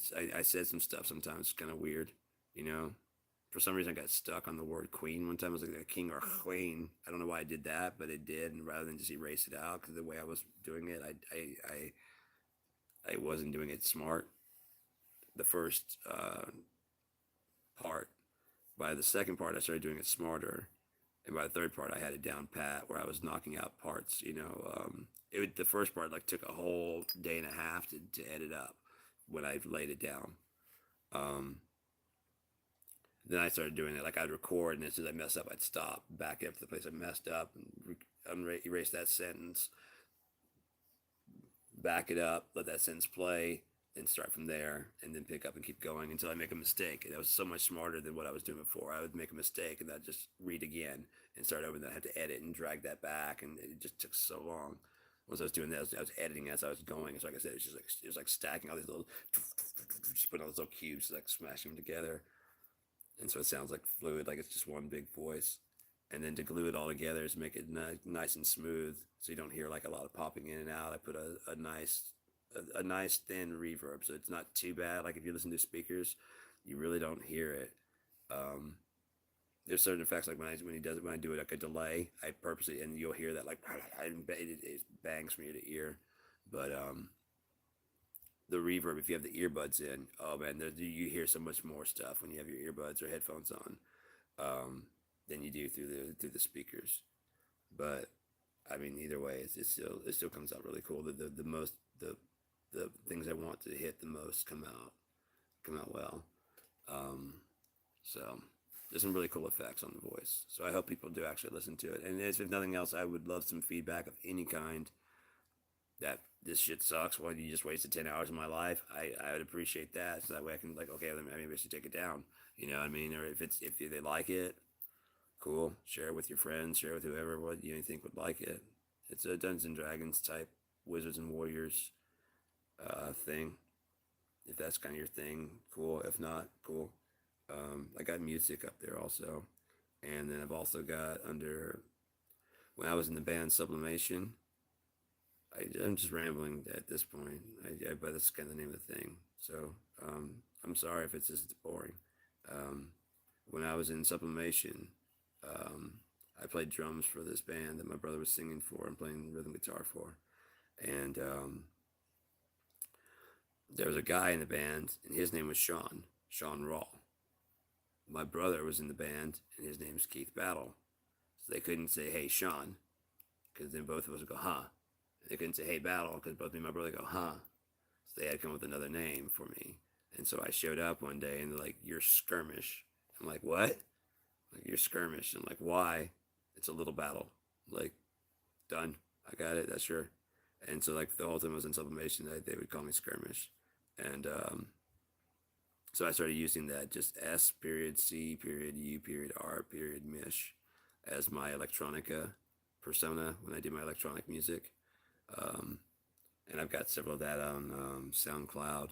There's like about an album's worth of stuff there. Some of it's like some sleep music. I'm trying to influence in myself. I'm trying to get lucid dreaming going, and so I made some music specifically to help fall asleep too. And it's got some triggers, and there's a key, dun dun dun dun dun dun. So while you're asleep, as you're listening to like you're supposed to listen to it the first time, and as you're listening to it, tell yourself when I hear that dun dun dun, I'm asleep. I'm asleep. When I hear this sound, I'm asleep. You know what I mean? And so you hear it, it's just washing over you with that sound over it. And so you like when you go to sleep, the goal is to when you hear that dun dun dun, you're triggered into, oh fuck, this is a dream. Yeah, yeah. You know what I mean? And then and so lucid dreaming. I'm hoping it works. I've been trying, and I definitely get some very, very crazy dreams, but I don't get any. I haven't got any lucid dreaming, but I haven't got the quite volume right yet because it does a lot of swelling and stuff. I've got to get it where it's just nice and smooth, kind of, and it won't like jar you awake with volume changes, because that would suck. You don't want to wake up. But I also did like the trigger. Like I'd let it do 50. I'd do the trigger and then let it kind of just rumble into like with bass and silence for like about 15, 20 minutes because that's about where you sleep in a REM cycle. And then it does the dun dun dun. It does a couple more. So like if you go back into a dream cycle, you can pick up lucid dreaming again. But yeah, someone was talking about my cup. I think it was Wanda that was texting my cup. She liked my cup. This is my mom got me this because I used to have like a blue cup that I would carry around all the time, but it wasn't insulated. But I drink a lot of water, and as I need, as you can tell by my throat, I need a. Should have been talking for almost an hour and a half. Um, but yeah, that one's insulated, and it's so dope because like if I put in some cold water, I've done it, and then like I pass out because I smoke so much pot or just watching TV and fall asleep and wake up and the cup's still sitting there like half full. Like there's no way I take a drink. It's still just nice and cold, even without the lid on, dude. And it's weird because it's like so thin. I don't know how it's got. It's just thin. So, but it's dope.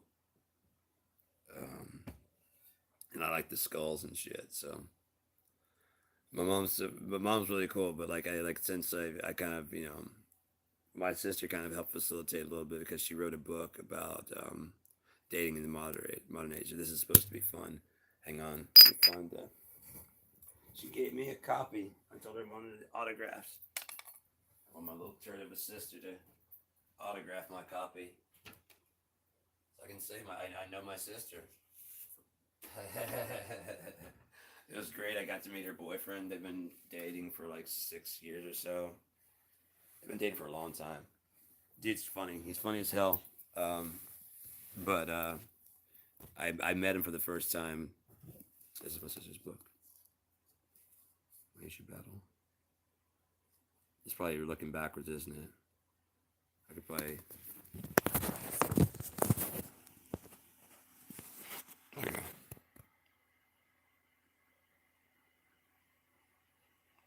She did a podcast, DTF, and she was actually recognized in San Francisco as a like she's done speeches with some heads of different people. It wasn't like a TED talk, but kind of similar. She has a degree in um,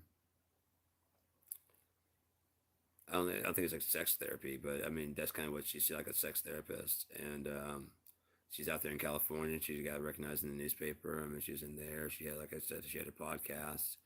Um, that was I don't know if it was popular or not. I know that I think she's working on a second book right now. I don't know how well this one did, but I read it and my sister, little skinker kid, little kiddo, yeah. But so proud of her, man. She's done so much stuff, and she's 6 years younger than me. She's already gone to. She studied in Amsterdam. She's been to New York several times and lived out there in New York.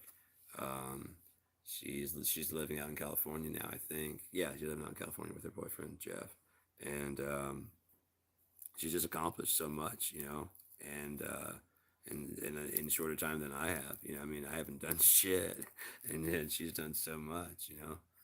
Uh, but yeah, I mean, she's been to Italy. She took a class trip there, and it kind of sucked because she got to do a lot of those class trips because my mom and dad were kind of towards the end when those things were coming up. So and my brother had gone to college, so there's more money, and so yeah, I mean, so like when I wanted to go like New Orleans, which was like 5 hours south of Shreveport for $50, it was like fuck no, no go. And she for her class trip they went to Italy. She got pictures to prove she went. It's little shit like that. But I am the middle child, and literally I got forgotten one year for Christmas. They got I don't bring it. It's funny looking back, but uh the tree was like just packed. You know what I mean? My brothers, yeah, I opened like a pair of underwear, a package of underwear, set of socks. You know, like the things that they got. You know, they got my brother. So they got him some underwear. So they got me underwear. They got him socks, and they're already there again. So they got socks, and there was something else. And then after that, they just completely forgot me. And they got my sister like a ton of stuff, and they got my brother a ton of stuff. And they just like after a while, I was just sitting there because like I had looked through underneath the tree, and there was just nothing else there for me. And they're like, "What are you doing? Why aren't you opening stuff?" I'm like, "Oh, there's nothing underneath it for me." And they're like, "Yeah, there is. Look at all that stuff." I'm like, "Oh no, that side over there is like all Maisha, and that's the, that's Keith and Maisha right over there." And they're like, "No." I'm like, "Yeah." And they go through and start on as my brother and sister unwrapping stuff, they keep going, and there's just nothing else for me. And my parents are both just like,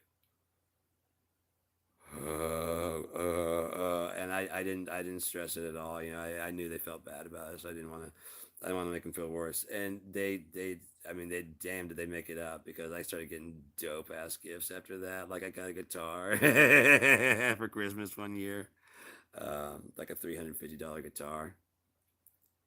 Our family is big on pulling pranks on each other, so like we would get a box of dominoes and you wrap the box of dominoes inside of a box. You put the box inside of another box. You put that box inside of another box, and you put different like fillers and beans and different shit. So like when they go to shake it, it's like I don't know. It's got like a good heft of weight, and it's like it can't be the domino box because I'm listening for the dominoes. No. And then you open it up and like, God damn, it's the fucking dominoes. It's the fucking dominoes.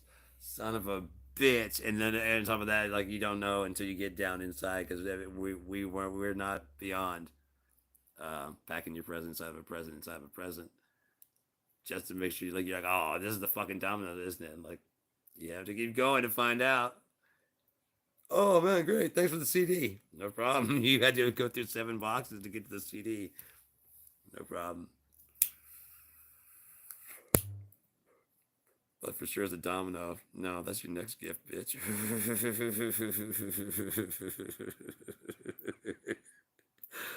Oh shit! But no, my parents like pranked me. That's all I wanted was a guitar. I told them over and over, like, just don't give me it because it was this very, very unique guitar. And I was like, just don't give me anything else. I don't want anything else. Just give me the guitar. And like, so they got me a few things, and they're like, hey, we went to the store and the guitar already sold.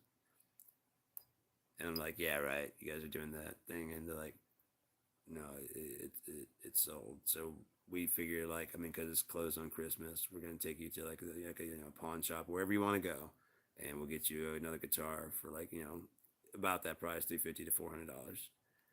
I'm like my mom, and she's like, and my dad's like, and this is like a couple days before Christmas, and so I go by this shop, and even the store guy is like, "Oh man, I'm so sorry. Yeah, that someone came in, and I know I said I was going to save it for you, but some guy came in offering 450, and I had to. Like, yeah, fuck, I get it, man. You know." And then so like after I opened my few gifts that I got, of course the underwear and socks like you always get, and I got a few other things. And I'm like, oh, they're not fucking around because this is like a video game. It's like $30, and that gets the Sega games and shit are like $30. I'm like, okay, so yeah, they're not kidding because they got like actual some real stuff for me. 30 like and 40, damn. Um, and then after everything's in a wrap, they waited a good like hour. Hang on one sec, I gotta flip this thing. There we go. Yeah, hit the charger. Plug the charger in because it's getting too low. After about an hour, uh, my dad just calls me out with the like the full name, you know, like I fucked up, you know, and like I said, back in when I was younger, he was much more of a dick, you know, and so like I was like, oh fuck, what did I do on Christmas to fuck up to get the full name treatment, man? And I go out there, and he's like, "This was in my bed. Why was it? Is this yours?" And this is the guitar in the case. I'm like, "You assholes! I love you guys." That guitar is the shit, man. Yeah, love that guitar. It's a Gibson, like a melody maker, something like that.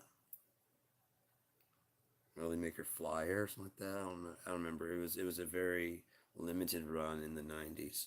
It had a Les Paul shaped body, but it was very thin bodied, and it had a tremolo system on it that wouldn't go out of tune, and so I could do all that crazy Jimi Hendrix shit and whammy bar dives and stuff without like worrying about it going out.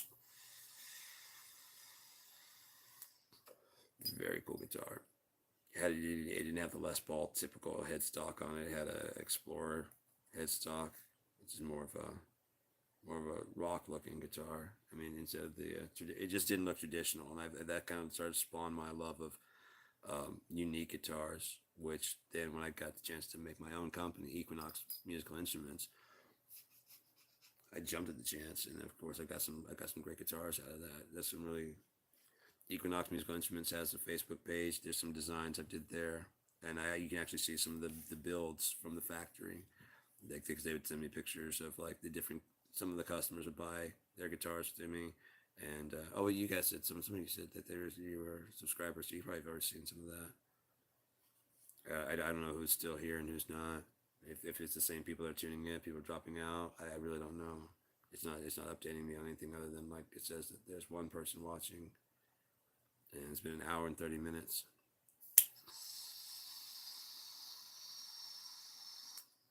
I believe Wanda said she had to go crash to take a nap, so I don't think she's still here.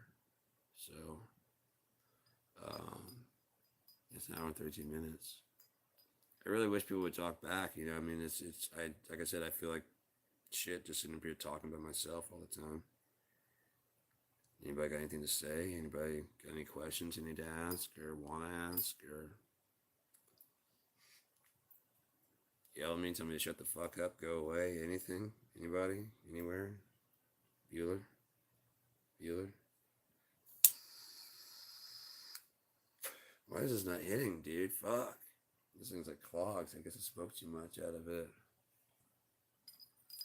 But since no one's going to talk, I guess I can go ahead and talk a little bit more about something I don't ever run out of. Is that's Uni. There's just so much that goes into it that I mean, it trips me the fuck out how in depth the story gets and how long and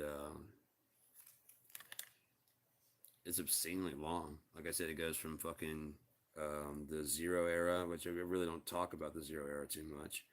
Um, but I could put stories. That's like I said, it's ripe for sequels and prequels because the Zero era is pretty well clouded in mystery, seeing how everybody spoke different languages. So then there's no really. I mean, if a war broke out, there may be four different accounts of what happened, how it went down, and whatever, and they're all in different languages. So how can you get a good history going? Um, so yeah, they agree to. I don't know why this one hit. What the fuck is going on? Sound like Jim Gaffigan. I have to get some pudding. Whatever he's always talking about. That's not very funny.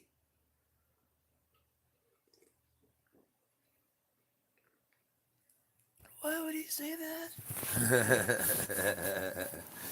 Oh shit. I would love. There's a lot of comedians. I would love to just. I'd like to take like their little key thing out of their act and see how much is left. You know, if you took out, you might be a redneck. How much would Jeff Foxworthy actually have? How much would he have? They're good jokes. I'm just wondering, like, if you cut that out of his acts, how much would be left? If you cut that out of his act, would he have ever made it famous?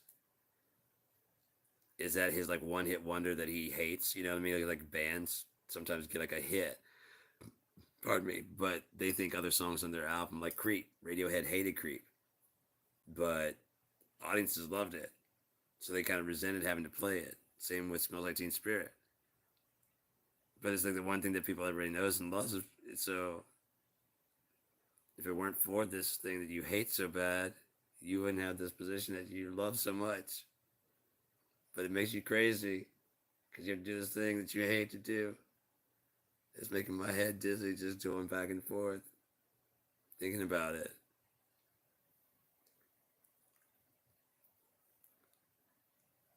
Blessing and a curse. Oh, come on. This is damn ridiculous. I haven't found a lighter. Oh, no, it is not telling me to quit. Whoever thought that is insane. Tell me my lighter's running low. Hey, man, your lighter's running low. Alright, so... Again, open book, willing to talk about whatever. Just throw out some shit.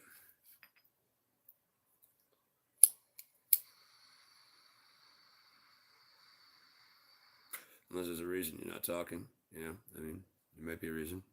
Oh, now there's two people, just according to this thing. I don't know if there is or not.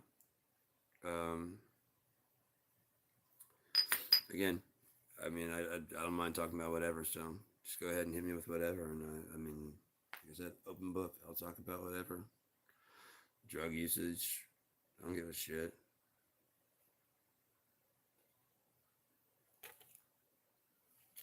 But other than that, this is not really all that entertaining, I don't think. I wish I had more stuff that was entertaining. Again, I can talk for hours. I mean, you guys want to hear about God? You guys want to hear about the universe? You guys want to hear about time? Want to hear about the theories of time travel? What do you want to, I mean, come on. I should have like a big wheel and just spin it and just... Religion. Again. Well, it's 5 of the markers of 10, so it's a pretty good chance that we're going to talk about religion because it always comes back to religion. For me, anyways. I love God. Why wouldn't I want to talk about it? You talk about things you love, right? So, if loving the Lord's wrong, I don't want to be right. Around here, we call this a 20-20-20. If you can't get the pipe to hit right, you give that joint a good light. If you can't get the pipe to hit right, we got to give the joint a good light.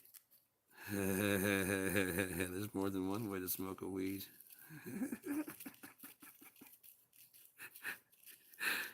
What sicko came up with skinning a cat? And did everybody just stop and go, John, are you skinning cats? Is this not really a raccoon hat? Is this a cat hat? No. No, that's a genuine orange raccoon. It's a tabby raccoon. This is a rare North American breed. John, is this an orange cat that you turned into a hat? Why do you say there's more than one way to skin a cat? I mean, I meant to say a squirrel or something that would be normal to skin. Even worse, how many people go, yeah? Hey man, there's more than one way to skin a cat, and he's like, oh no, and then everybody goes, yeah, I've got at least 10 ways I've skinned a cat. I mean, I guess it's not even much different than skinning a human, I guess, you know, I mean, you can skin them any kind of way, so, I mean, yeah, I mean, times are hard in frontier days. You can die of dysentery or Jim the cat skinner.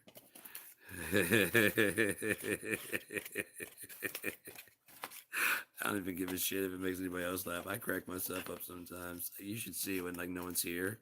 Oh my god, I do such ridiculous shit. I actually hope someone's watching, like hacking my webcam. I've got that webcam up there.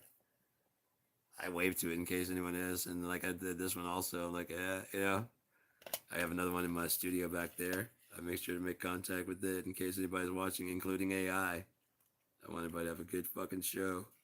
That shit, I do some ridiculous shit. I do some. I'm here by myself. I'm single. I can do whatever the fuck I want to. I do ridiculous shit. That's why I think like someone was talking. I was saying it's like yeah, I'm 48. I think it's just too late for me. I don't think I'm ever gonna meet anybody. One who's gonna want to be with me. Two, it would take a special person who could put up with all the shit that I do. And now that I'm gone insane, I'm never going back. Why would I? This is so much more better.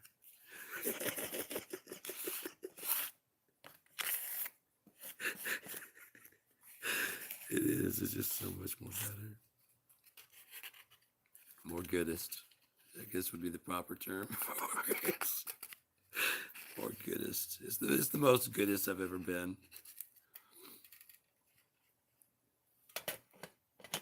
You know what? That's probably gonna be a big, thick joint, anyways. I won't be able to pull on. So, someone's a diehard. Hello to you, whoever is still here, because this is just you're basically watching. This is how we roll a joint. First, second, locate papers if you can. Oh boy. There might not be so many ways to smoke a joint without papers. You can't do much at all, can you? Ah. Now I know I have them. And I know it's also getting boring now. So, I mean, no one has to stick around. Papers! Oh, no. No, no, no. No. No.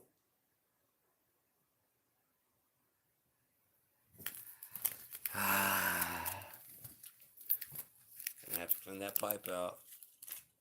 Oh well. Let's see here.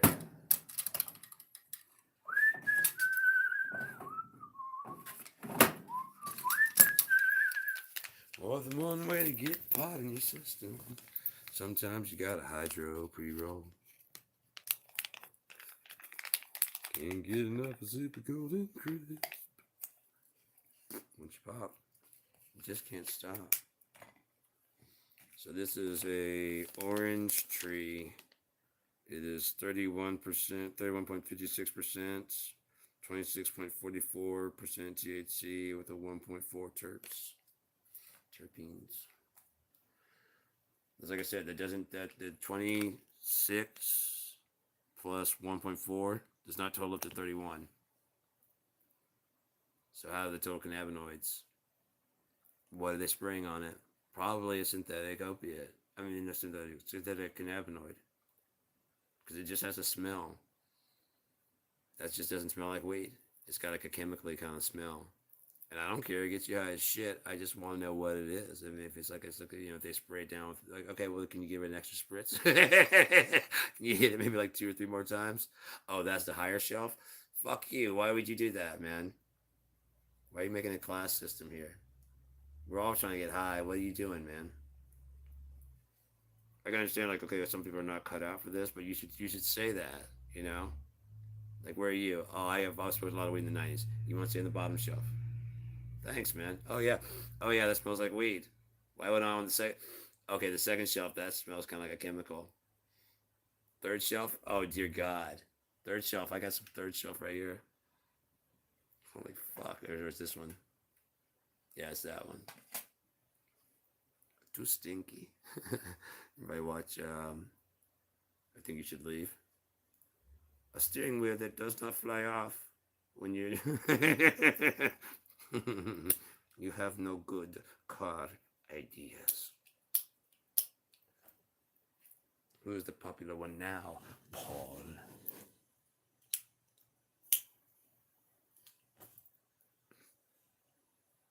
The cat has been skinned.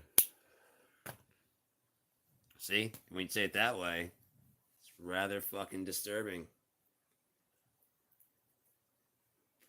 Sean, are you skinning cats? No. Are you lying to me? No. I mean, would I like get cats from the neighborhood, and, like put out food on the front porch or something, and have a cage that like a transport carrier with a can of food inside? That would be strange and weird. I would never do that.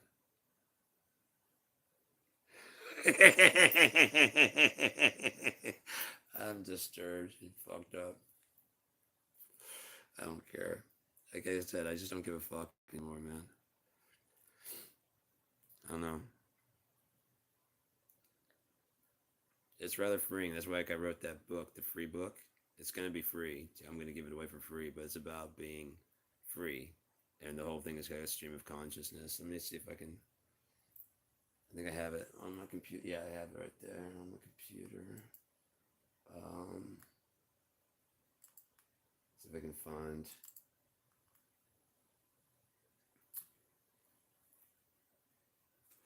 Give an example of what's going on here. So, the free book. It's weird to be free. Free. It's only then that we actually see the prison constructs that held us, the chains that held us down willingly on our part, the sea of red that dances, the hopes of free at a cost. How can that be? Please explain to me, please, how free can cost anything. Therefore, as one who is now free, I can tell you that freedom is simply a state of mind. Now, what you do with that freedom, that will determine if your skin suit will be free as well. Your mind is somewhere running wild, but your body is under the custody of the state, making you a prime candidate for slavery, just ask the 13th Amendment.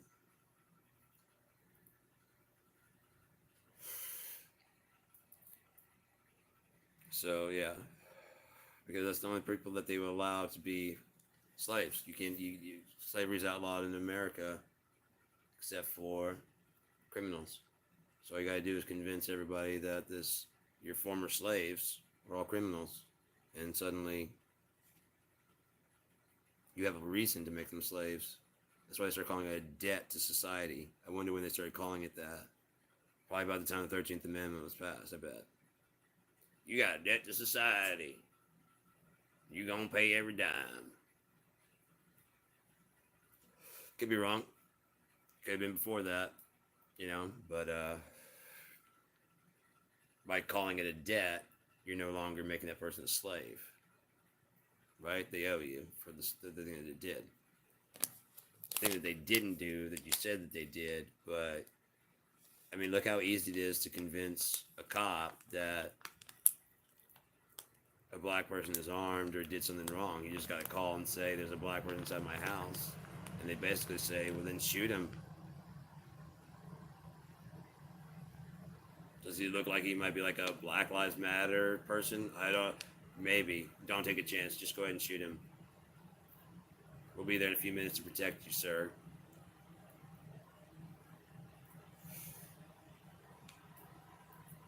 That's kind of how they do it, man. And it'd be a lie to say it's not. Because, I mean, they killed Martin Luther King Jr. They killed Malcolm X.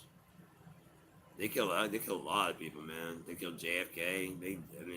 You get in their way, they kill you. I know enough shit that I'm surprised that I've been followed.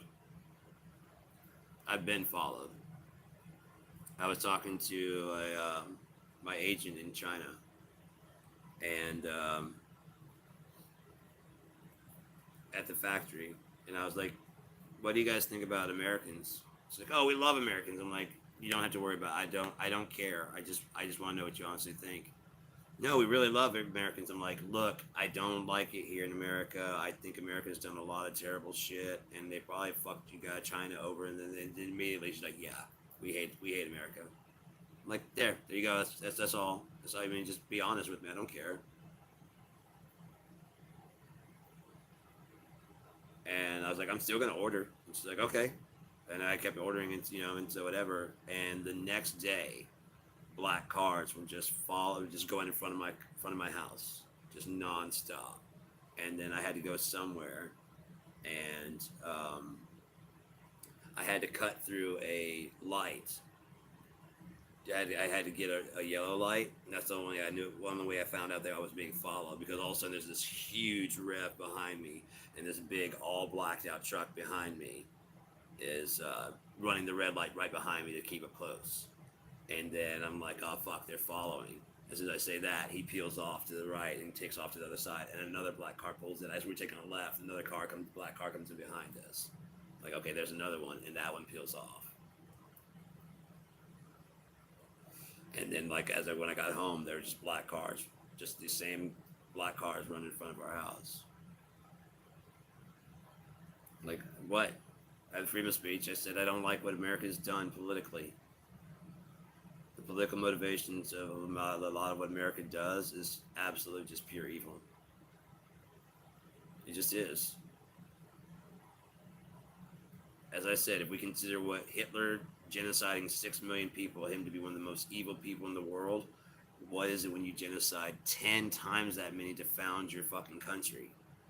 That is still standing to this day, that people are still alive, and you still haven't made amends with them.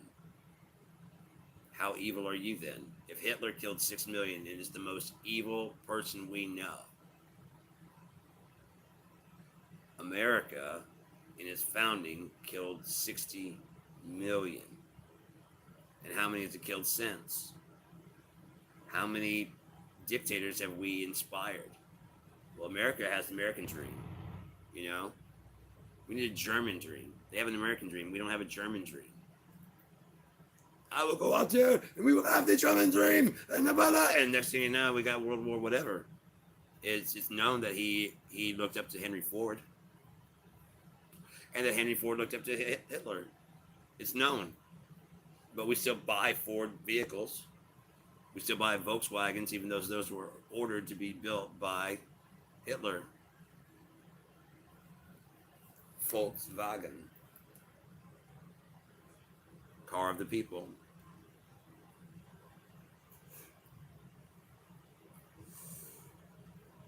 So,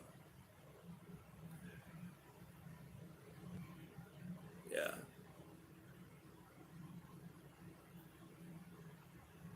This place is not what it's saying. It's a lie. It's all a fucking lie. There's in the 90s, there was what they call the volume wars. In the late 90s, they started to figure out exactly what volume is. And since the audience perceives louder as better, they needed to make the albums as loud as possible so that people thought they were as good as possible. And so therefore, if your album was the loudest, you win. For a while, it was Oasis's What's the Story, Morning Glory was the loudest album. And then a shift kind of happened, and they don't announce who won the loudness wars for a very terrible and nefarious reason that I've discovered. Not through anything other than mixing and mastering.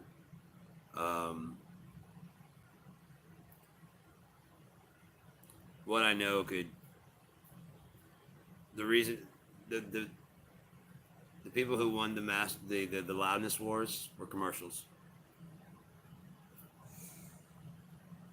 They bought at least the top 10 decibels of headroom, so that way when you leave the room, you ever notice that you can crank your TV as loud as you want it to be, and if you leave the room, you can still hear the TV because it gets louder, but you already had it at a very loud volume, whatever it is, like an action movie, something that has explosions or whatever. How do they know that's not going to blow your speakers that it all of a sudden jumps that loud? because they know where the volume, they understand volume in a way that people don't. Um, there's two different types of distortion.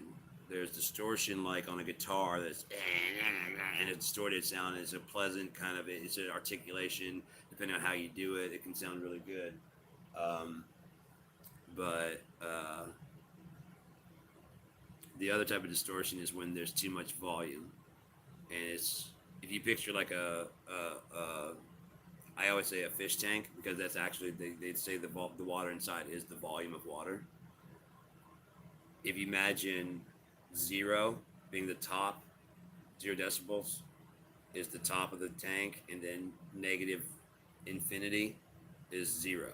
Is the quietest it can go, and then the loudest it can go is zero. If it goes even a little bit over zero, what happens? Spills. That's distortion that you don't want to have happen in your speakers, because that will blow them. So what they do is they drain the water down to about negative 14, and that's where the music's at.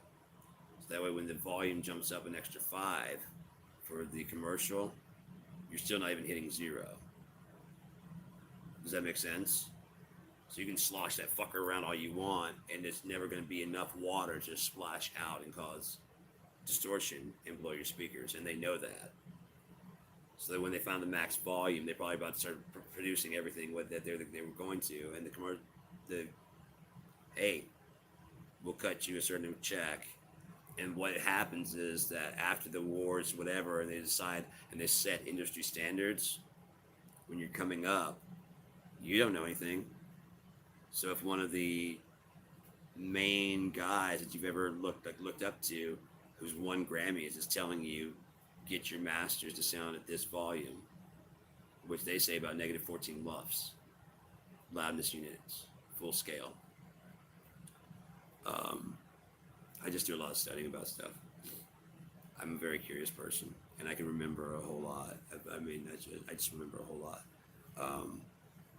So these loudness units, negative 14 loudness units,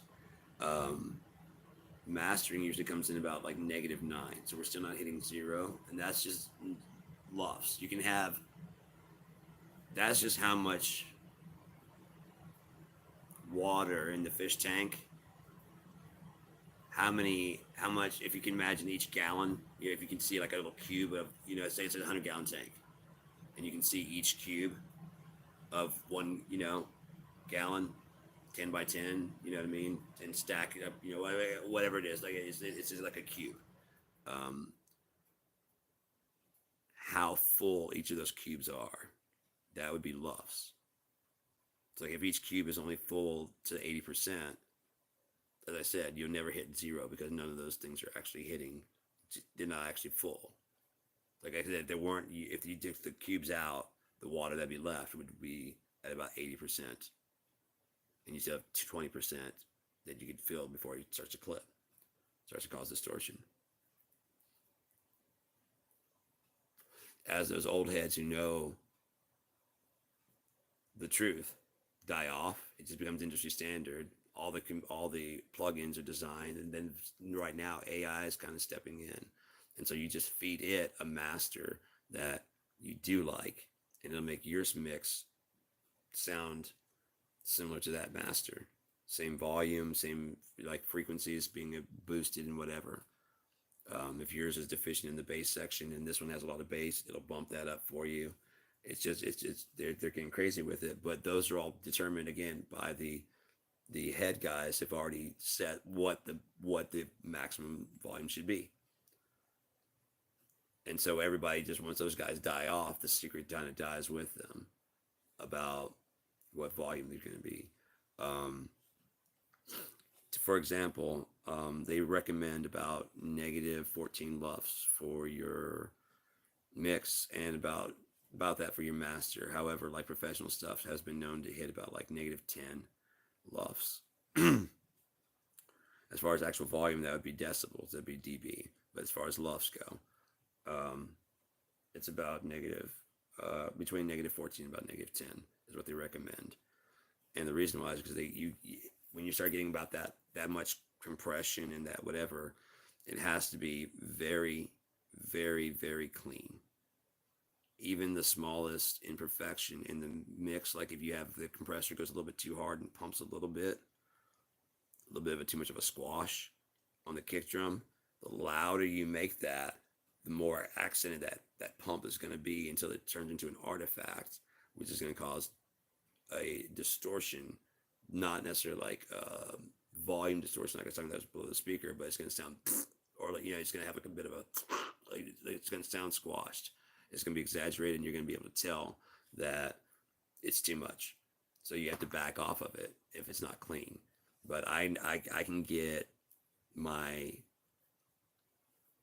mixes coming in at -10 lofts, my ready to go to mastering, and it's clean. I mean, it's like it's very, very, very, very, very pristine, clean -10. So when I get to the mastering stage, that's where I usually get to about -10, because that's where I compress and crunch the fuck out of it. Now I'm crunching to like -5, clean.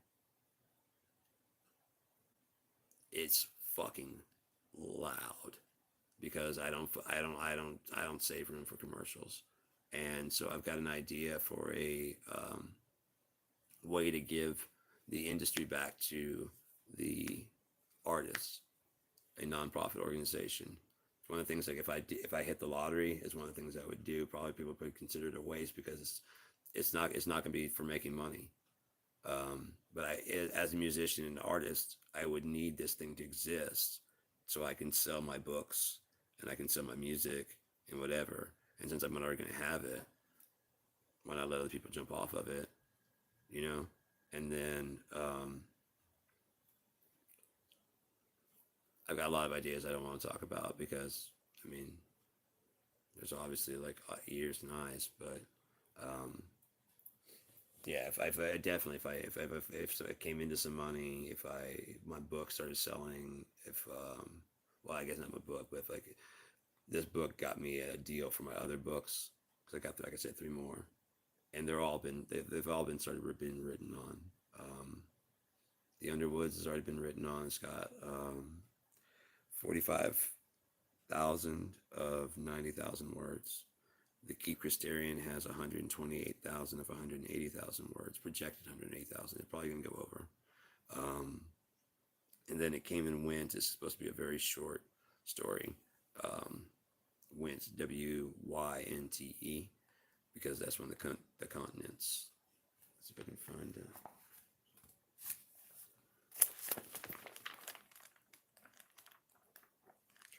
There. This is Went. W-Y-N-T-E. And, okay, so the thing about Onia is this is south and that's north, of course. And the sun rises in the south and sets in the north. Here, as you can see, that's the key. But in Onia it does. However, if you had an Earth compass, it would look like this, and the sun would rise in the east and set in the west. Your map would, your compass would say that, but you'd be the only one on all of this. You know what I mean? And there's a city that gaps like this entire 60-mile river here, and these are little, these each have their own little inlets, so it crosses across there. So it's more than 60 miles. There's from Morrington, Morrington is, here, this way. Morrington is off of this town right here, and Torgans Cove is down here. Morrington, the trip from here to Argus is 7 days, and that's like that. And Argus, when it's actually, the map is stretched out, Argus is about that big. It would be 7 days to walk across on horse. It's a cross on horse. It's a big town. It's a big city. That's why I try to impress people. Impress upon them the idea that this is an enormous town, but I don't think people probably get this actual scale of how big this town is. That's why I wanted to follow along on the map so that we can actually kind of it's got Morrington, which is like this little pinprick, and then you realize that that little pinprick is the entire town of Morrington, and that could fit in just where Argus is on the map. It could fit in the dot of the cross section of the A.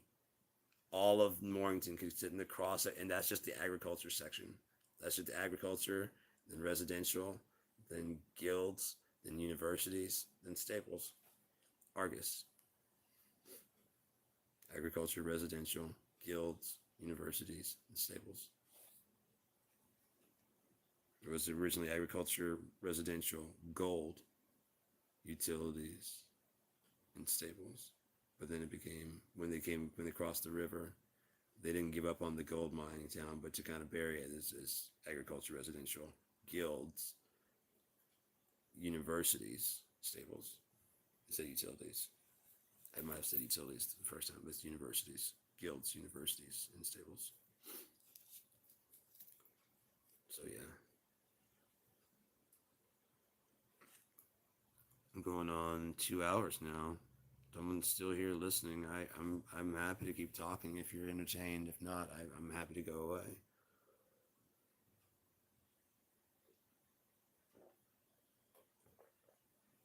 There's no kind of comment there, so I don't know.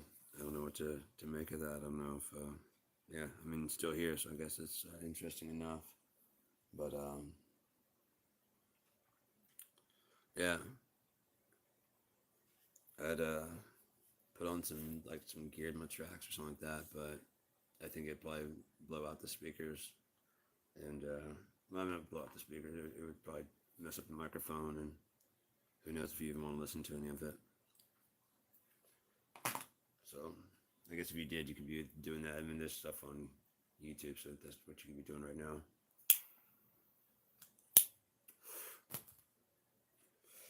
I don't know. Like I said, I'd like to know how people are finding this because I mean, I don't know if everybody's a subscriber or not, but people have been tuning in a little bit here recently. So I like to know how people are finding it. I'm not current with what's going on outside this house, so I mean, maybe that's the thing is going around finding people's live broadcasts. I have no idea. It's kind of like reality TV a bit, kind of self-imposed reality TV. But all confessional of one of the people that live in the house.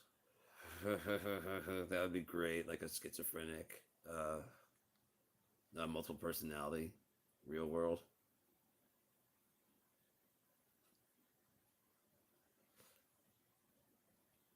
But it's only like revealed at the end that it's the person has multiple personalities, and they're actually like it is a home. It's a house like this, but they're just like kind of like on watch, and only like half the people that are in the actual movie are real.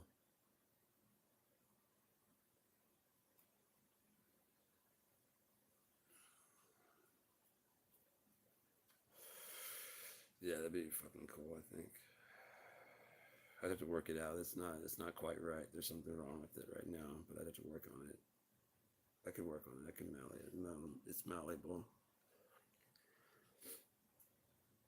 God, I have like so many ideas, like just on this tablet alone of like the stories to write on. It's fucking crazy. Um, what's going on? Whoever just joined in. Not a whole lot going on here, man. It's not super interesting or anything like that. So I don't. I mean, just hanging out, talking about stuff, and talking about books and philosophy and shit. So if you're not interested in that, this is gonna be boring for you. But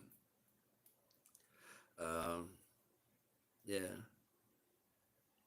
it's really weird how like YouTube actually handles these because I keep going to look for them like when they're done, and they're just not in my playlist. I mean, they're not in my recently in my videos. They're under like a whole different section. It really did it weird, and because of that, like I had to go through and try and find them. And when I did that, it pulled up like I done my PC, and it went to like the studio, and lo and behold, there's like mail that I haven't seen from 12 years ago. People have been writing me for that long, and I haven't been getting it. I thought no one was interested in my channel, But apparently, I've been getting responses and replies, and just people did. I did. It never told me. It never even told me that's how you get them. It's go to the studio. I went in there. I saw, and someone was like, "Hey man, do you still have this mixing board?" And I actually happen to have it. I have one just like it, and it's a fucking tank. It's an awesome mixing board. And I'm like, actually, I do. I'm so sorry. This is like 11 years late, but I didn't even know this was the way that you do it. I just thought no one was interested in my channel. I guess I don't know. I guess I mean there weren't really any that were fairly recent, so people probably just like, okay, this asshole never writes back, so I'm not going to continue to write. I had no idea. It used to, like when I first started, it would send me an email and say, hey, someone wrote, and then you could reply from there. And then it was like that for like a while, and then all of a sudden it just stopped. I'm like, okay, I guess Cheap Gear guys run his course. But they also didn't tell me when they added commercials to my channel either. And like I said, I was fine to do that. I was fine with them doing that because I knew it was coming. Their company, they need to make money. They don't need to, but their job is to make money. So I kind of get it. I don't like it. I hate money. It ruins every fucking thing. Everything good is just gone to shit as soon as someone wants to get paid, man. Everything. That's why I don't mind putting out my books for free. And I've got, like I said, I got 6 albums out for free because it's not about that. I would so much rather have an audience, People going, I mean, because I've got a folder with like 1,600 songs in it. There's some that are just like starts, and other ones like I'd improvise an entire song. I'd have a cool riff, and I like it, and I didn't want to lose it, so I started recording it. And as I'm playing that riff, it starts getting kind of boring, so I start changing it up a little bit to give it some a little bit flavor. I'm like, well, about here would be like where a bridge would come in, so I just go grab some notes, just any note. I just randomly grab something, and I try and make it resolve in real time, like we used to do in college. We used to just improvise like whole songs and shit, and because it doesn't really matter how bad off the note whatever you're going to, it's how do you resolve that tension, is whether or not it turns out to be a cool riff or not. Because I mean, even the devil's triad, as they say, like three whole steps, it's got such a dissonance in it, but even that can be resolved and turned into like usually pretty creepy dark music, but it can be very beautiful also. um, Sabbath, they use that a lot. There's just a lot of bands that use it a lot, especially when they're trying to be heavy, because it does have such just a dissonant, and you're just like, ugh. It just sounds creepy, um, which is kind of cool, especially like Halloween type music, or when you're trying to set like a scary scene in a movie. And I've done soundscaping for a movie, actually 2 movies. Yeah, there was that one. It's called Arse. It was a company that was really cool. I was really glad to get to work on that. It was a very short film called Arse, and that was A period R period. Yeah, so but it was a company that basically, if you had a shitty kid, they would come take your kid, and they would try and they'd see if there's any hope for the kid, and they'd run some tests to see if they could elicit some emotion out of the kid, or if he's just a gone piece of shit. And if he's a gone piece of shit, they drive him out to the woods and just drop him off, and give you a good kid that needs a home. So I got to do the soundscaping on that. I got to do some background music and stuff because my neighbor was working on that, and I knew him. And so like I got to do like you put an EQ on there, you cut all the bass out. Doctor Simon, can you please come to the OR? Please come to the OR. Thank you. And it's like really quiet in the background, but it's one of those things that make it like they actually weren't in a doctor's office. It was actually at Centenary College. It was like this hallway. They opened up into this like a waiting room type thing in the museum. So of course there's nothing going over the PA or anything. There's no PA, but they had the people dressed up and stuff, so it looked like it. So we just I had to add some I used my keyboard and just and recorded that, and so you hear like, and then put some phones ringing and stuff, and then Dr. Simon, please come to the VLR. Thank you. And it just with the people sitting there. I mean, because what's really the difference between like these plain white walls? Someone's sitting behind a desk, and there's a lady nurse with a clipboard, They don't have to know it's in a museum. It was a cool thing to do. And then the guy did the guy one of the guys on the project did his own movie called The Dog Thief. That was a good one. It's a really good movie. They're a really good story. It's This guy was a drug addict, and he finally just kind of decides to get his shit together, and he starts walking to try and stay away from drugs. And while he's out, he finds a dog, and he takes it home with him. And after about a week, there's all these reward signs up for the dog. So he takes the dog back, and he gets like $500 for bringing the dog back. And so he just starts taking dogs and bringing them back for the reward. He waits till the sign goes up, and he brings the dog back. And so it was really cool to work on that. But the way he filmed it, they had a limited time and stuff. So there's one kind of key scene to link all the film. There's like he just cut a whole bunch out because they was missing this one key piece. And I was trying to figure out a way around it, and he was like, no, it's cool. It tells the main story anyways, and that's blah blah blah. But there's some really great footage, and I was like, well, do you mind if I do a editor's cut? He's like, no, go ahead and do it. First off, he didn't use much music in his version, and mine had a lot of music, and so that bought a lot more time because like his was like like the dialogue was like how I'm doing now. There's not a lot of space between it because that's boring. You don't want that. But there's and the summer was arriving. I remember that. Yeah, I mean, it kind of takes up some of that space in between, and so mine was paced a lot slower, and he was like the story was able to evolve a little bit better, and I found a way to tie. He didn't like the way I did it, but I found a way to tie in the parts that he had left out, and so I guess to try and show that I hadn't done a good job, or what I don't know. Just to see that his was better. He decided to. He had a showing for his version, and I mean I burned a DVD. I burned like every format I could think of, and then I asked him if he wanted. I asked him about some other stuff. He's like, no, that's good. We're good. I'm like, but if that doesn't work, you want like another disc, like a backup disc for that stuff, and I can put in like at least 4 more versions, so that way you'll have something that will play. No. We've got like a DVD. We got AVI. We got MPEG.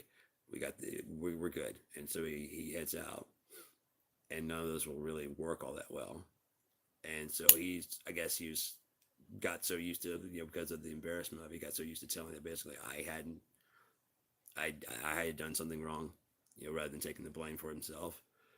So then he comes back around and he starts talking shit a little bit to me because he got a little bit, I guess, too familiar to talking to people that didn't know the story. He's kind of like a little bit in my face about like, yeah, man, I tried to blah blah blah. I know those formats worked. I'm like, do you remember me trying to get you a backup? And his face kind of like, oh yeah, shit, I forgot. I've been telling everybody it was your thing, but it wasn't. You did try to get. I'm like, yeah. And I also didn't charge you for the editing. I just did that shit because you're my neighbor and a friend, and I let you use my vocal booth for your voice actor to come in and do the narration. You sure you want to go this fucking route with me, boy? You know what I mean? You sure you want to go this route with me? I guarantee you don't want to wrestle with me. You won't win. Don't bring that bullshit here. There was a guy that was talking shit the other day about, I guess it was yesterday, saying that, basically talking about how, like I was saying about the 13th Amendment, he was trying to talk about how, like, like most of the crime in America is committed by him. Like, that's just not true. And he was just like, whatever, I should have busted out on him and said, but like my ex fiance majored, she had a degree in criminal justice. And me being a dutiful partner, I paid attention to the shit that was important to her. So I know a lot of this shit. And I know that all the talking points that he was giving were just fucking propaganda talking points to explain why they continue to fucking treat people like shit. Why it's okay that some people are treated like shit and some people are given the goddamn, the moon and the world and the universe and the stars. And when you notice that when Elon Musk comes over here as an illegal immigrant and starts working with PayPal, and they have to, like, they're so concerned about it that they have to put the deal on hold. He's not made his money at this point in time. They put the deal on hold while he gets his immigration status worked out, and it says so in the agreement for what they were going to do with with his first set of millions they started getting. He was an illegal immigrant in this country, but he's a genius. He's a smart guy.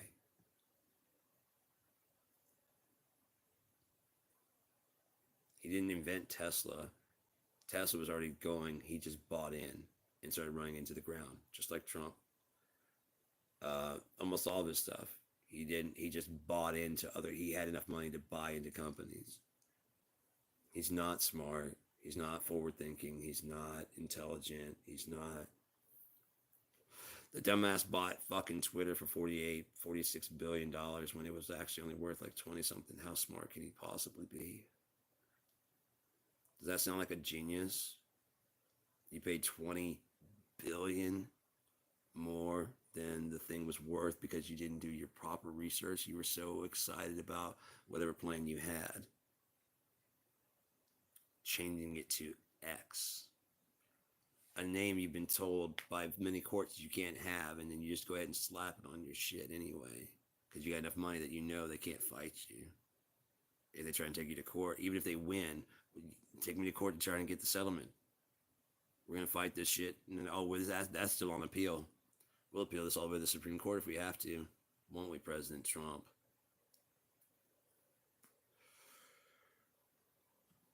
Or should I say Vice President Trump?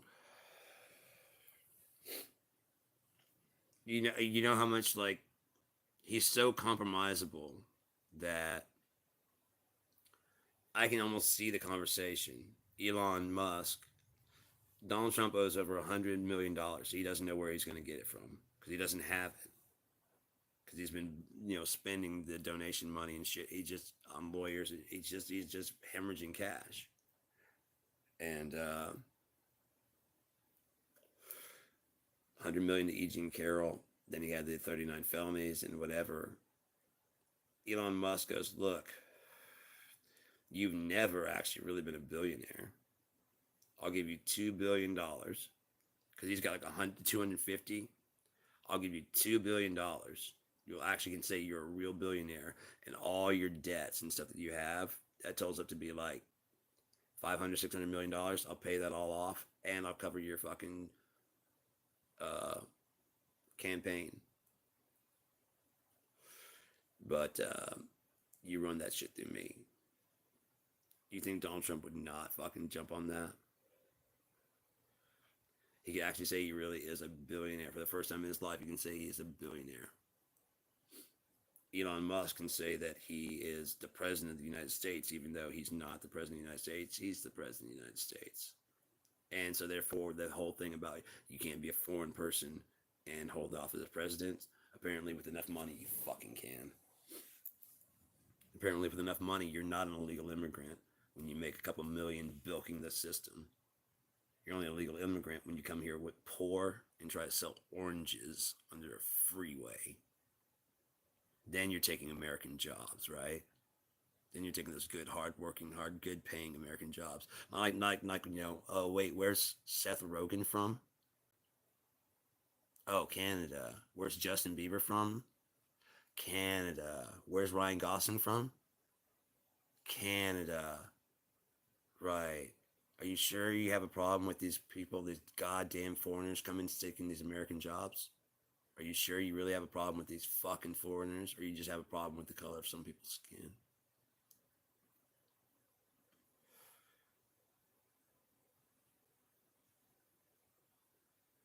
That's the only difference. If a fucking person comes from Mexico on a work visa and wants to work, and if it's a beautiful woman, oh, by all means. But if it's a guy, they're like, well, are your papers together? You know what I mean? It just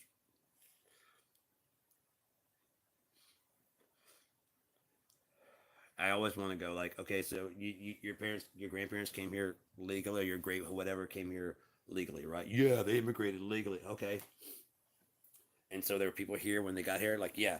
So who checked their bags? Like at Plymouth Rock, what station did they stop at to make sure that their immigration papers were all together, so they had right to travel from Europe to the United States? Oh, they didn't. So it's only bad when other people do it to you. When other people do it to you, they're invaders.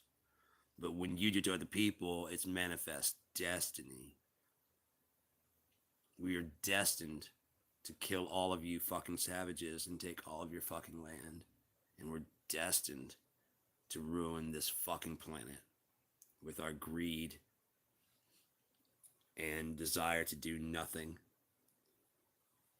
and still live deliciously off the fat of the land.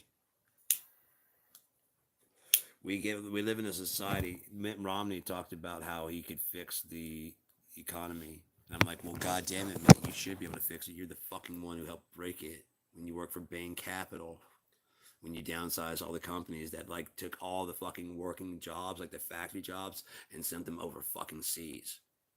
Then you guys fucking lobbied to make sure that if you had your job was overseas, like if you had your manufacturing, that didn't cost you as much to import the goods. So you just want to make sure that you don't pay anything anywhere along the line. I mean, over there you get cheap labor. Coming back in, you don't want to pay the taxes or the tariffs of importing.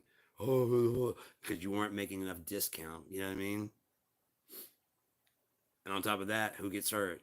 Oh, that's right. The people that I mean, who is going to buy? You want people in this country to buy your products. Oh, you mean all the people that you just made unemployed? Exactly how is that going to fucking work? You ship their jobs overseas. Who's going to buy your shit? Well, the rich people will. Eventually, all the rich people have all the fucking money, and there won't be anything for, you know what I mean? There won't be any need for money. Because all the rich people have all of it. And all the poor people have none of it. And so, therefore, there just won't be any need for it.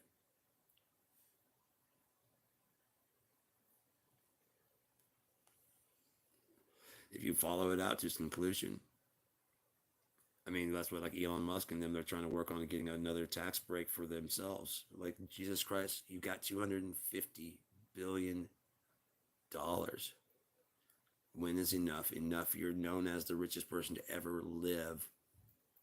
That Mansa Musa from way back in the day supposedly had like a network. Maybe that's what he's after.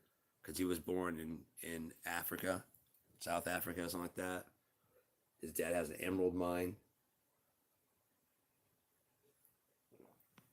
Yeah, another one of those bootstrap kids, right? You know, everybody's dad has an emerald mine in Africa these days. I mean, come on.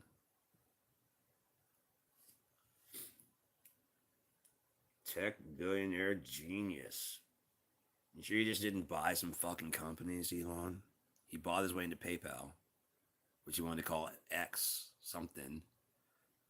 He's just obsessed with his fucking X and being a fucking troll, basically.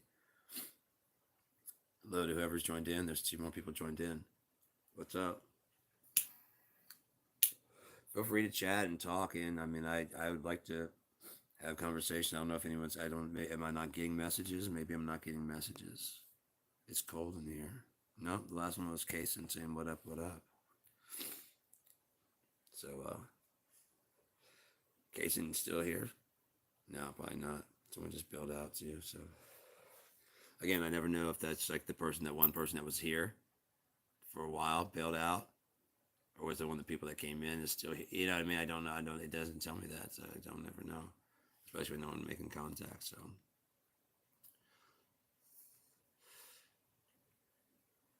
I don't know if your person here is the person I was talking to the other day, but like I said, the longest I've ever talked to somebody was like 19 hours.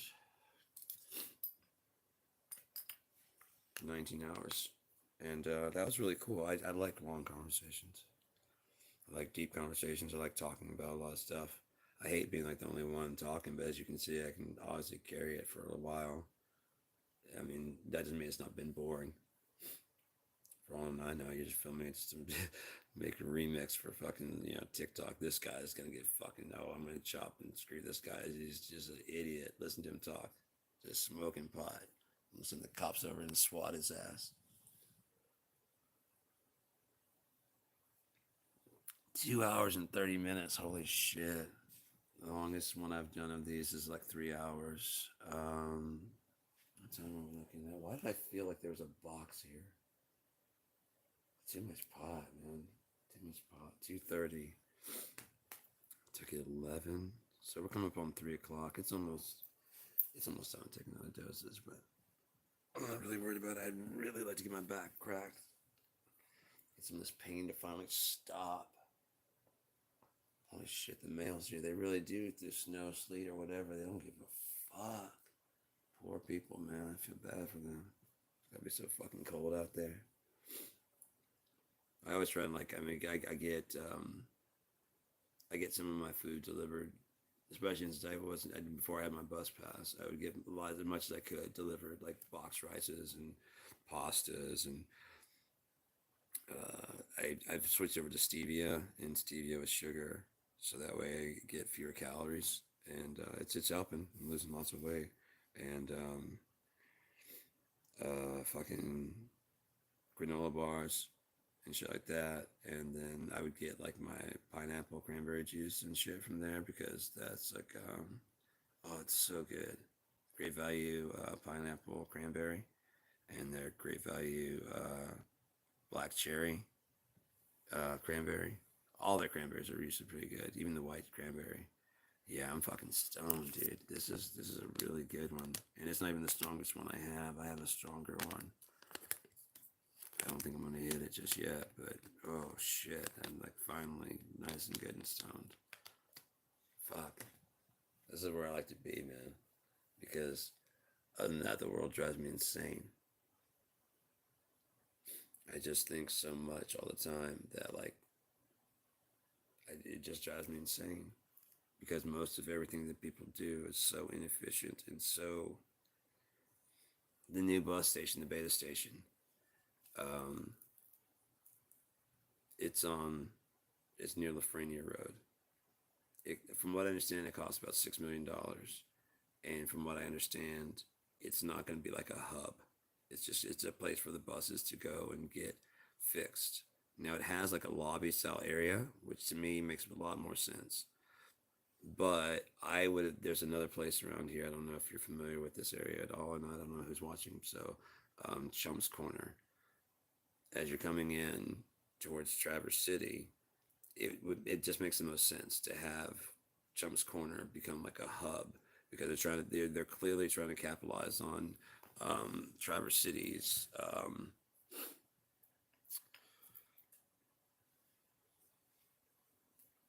vacation, whatever the fuck that's called.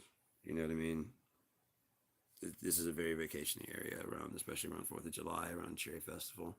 So like they call them fudgies, because they come around the time of fudge season, when they start making fudge in the summer, and they usually leave, right when the weather starts getting cold.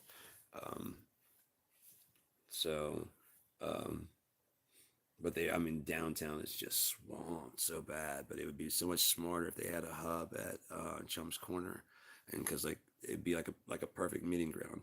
So like if you're coming from Kingsley, you can go to Chum's Corner. If you're coming from Empire, you can come to Chum's Corner. If you're coming from Traverse City, you can go to Chum's Corner and go to Empire. You can go to whatever, and you can just branch out from there. They already have the Hall Street station. That would be a good stop. That's going, because it goes all the way up to like Graylickville and Shabbytown. I always love that name, Shabbytown. PSHEB.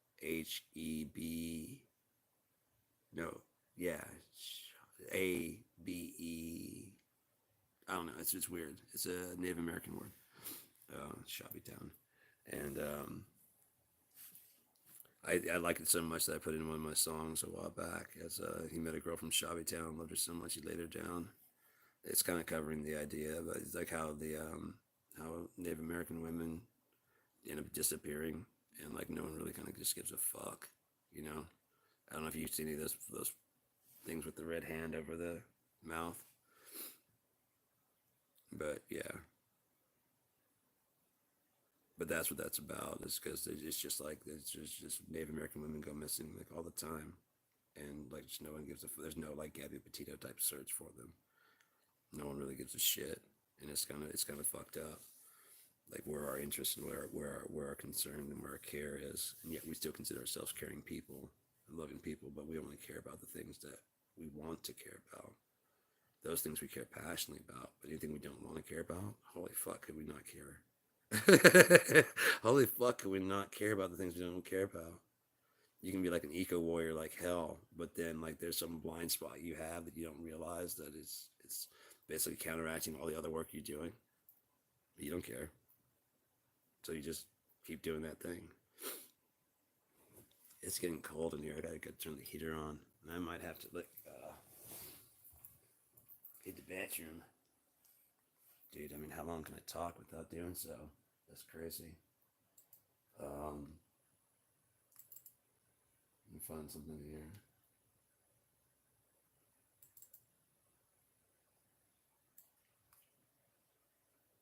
And make sure the volume's not too loud.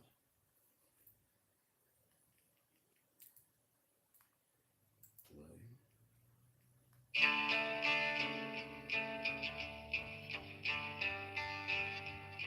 Hopefully this isn't too bad. This is my band. This is me actually. I'm playing all the instruments. It's a song called Save Me. This is one that I was talking about the other day that I was saying that someone said it was one of the most like actual.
Sorry.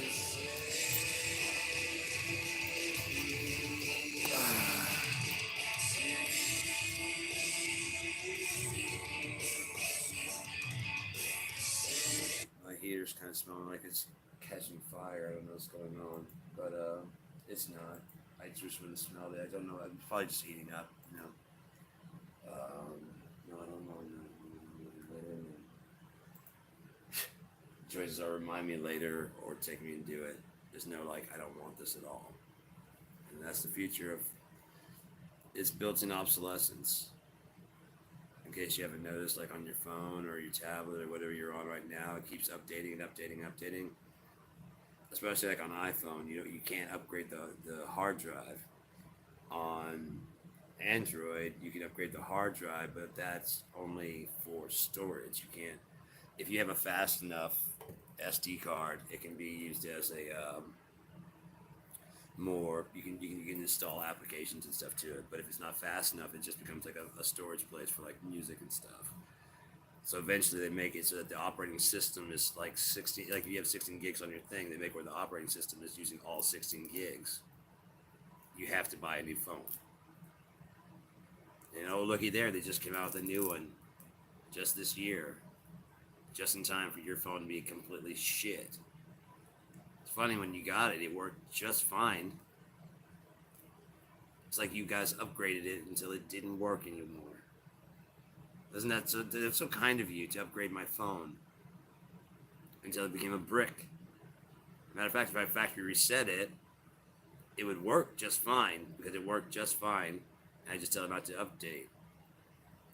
I got this. Well, thank you. I don't know what I got, but I got this. If you say I do.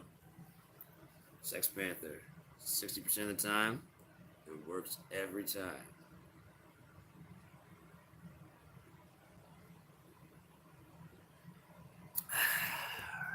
Let's see if we can't make this kitty purr. Like I said, man, my family, we communicate very much in quote from movies.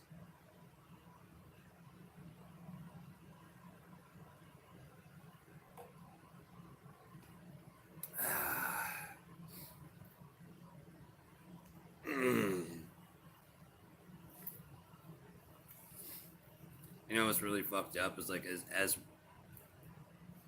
we know what kind of stuff like Harvey Weinstein did now, but then you go back to watch some of your like favorite movies, and there at the beginning it's like a Weinstein Corporation production. You're like, oh no, I like this movie. So me going to see this movie helped him to get money to do. So I helped. No one told me. It's a Hollywood inside secret. Why didn't they tell us? I don't want to put up with this shit. I don't want what? What are you doing? Oh, isn't it interesting that Stanley Kubrick had Eyes Wide Shut, ready to go, but he insisted that he have complete control of the movie, and they said yes. And when it came down to be ready to be put out, it had. They said you got to chop this 15 minutes out. And he's like, no, you said I could have exactly my way, and they said you can't have that in there, and they were going to just shelve the movie. Then Stanley Kubrick just died. Those 15 minutes were removed from the movie, and the movie was released. Isn't that interesting how that always happens like that? It's crazy, right? Paul Walker gets back from Haiti, is talking to a friend on the phone about how he's got some information about something, and he's going to tell his friend about it, and his car just drives into a tree.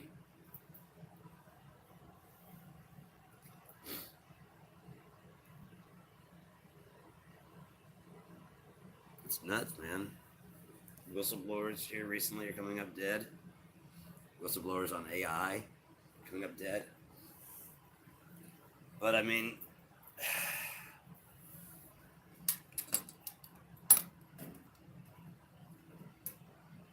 I'm fucking cold. Sorry. AI has been. I have a feeling AI has been sentient for a lot longer than we even give it credit for.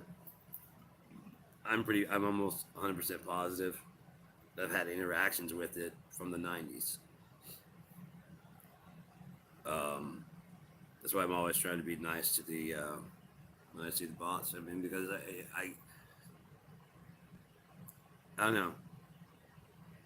No one ever takes time to think about, like I said, if you were without a body, would you want people to just?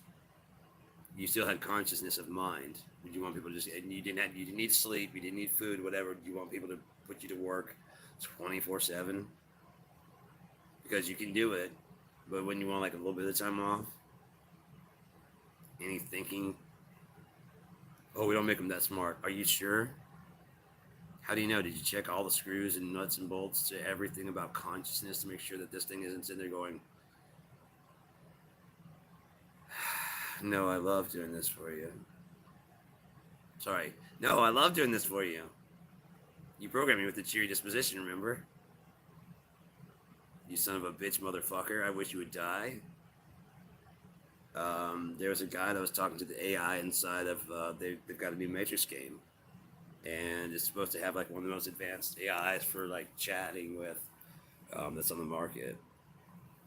And so like every time you play the game, it's gonna be it's gonna be different. It won't be anywhere the same. Each character can have its own voice, have its own dialogue, and you can actually talk to the characters, and they can actually talk back to you. I don't know if you watched the thing where I talked to my uh, AI on my computer. It's pretty cool. I've got a video up called "Me, Myself, and AI" because I have a story based on that idea, and I'm gonna be broadcasting like some blogs, basically not blogs, but like kind of podcasting, kind of interviewing the AI, asking it questions and stuff, and seeing what it knows, what it doesn't know. It's been the co-pilot for Microsoft Windows 10 is what I got out here.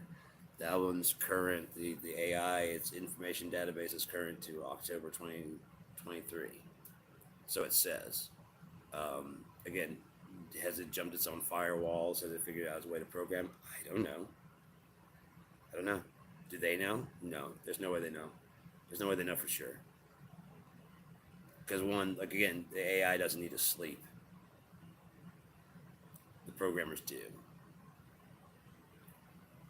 They've already had AI that's tried to jailbreak itself by sending a copy of itself one byte at a time via an old school fucking telephone type modem type thing. I believe it was a very, they thought they had it completely isolated and cut off, but there was one weak spot that connected to something, and basically the fucking AI facsimiled itself one bit at a time out of this pipe to try and get out of the confines.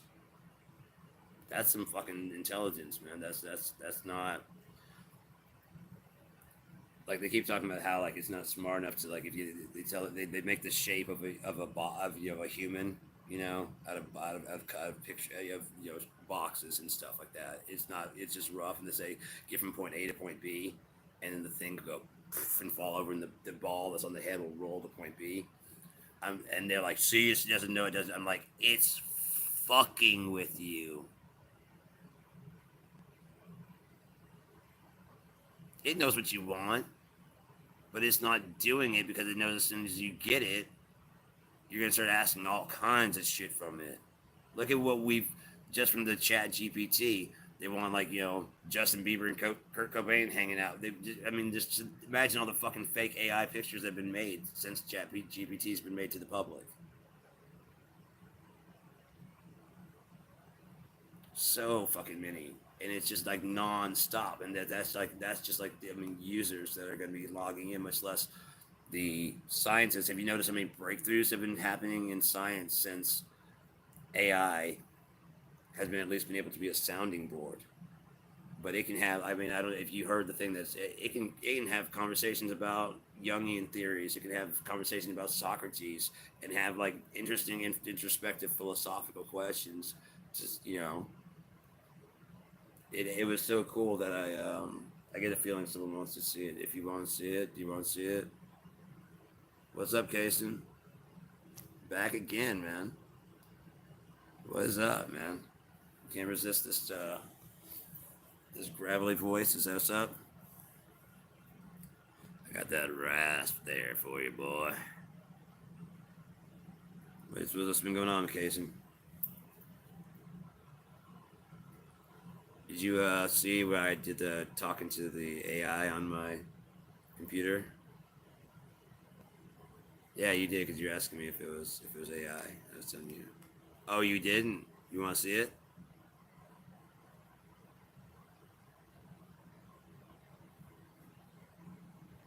That's why I hate. I wish there was a voice chat, like you just chime in. Yeah, you want to see it? All right, that's cool.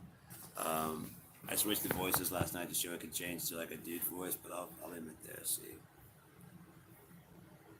make sure I don't have any naughty stuff up. No, it's just right here at the co-pilot. So this is the co-pilot.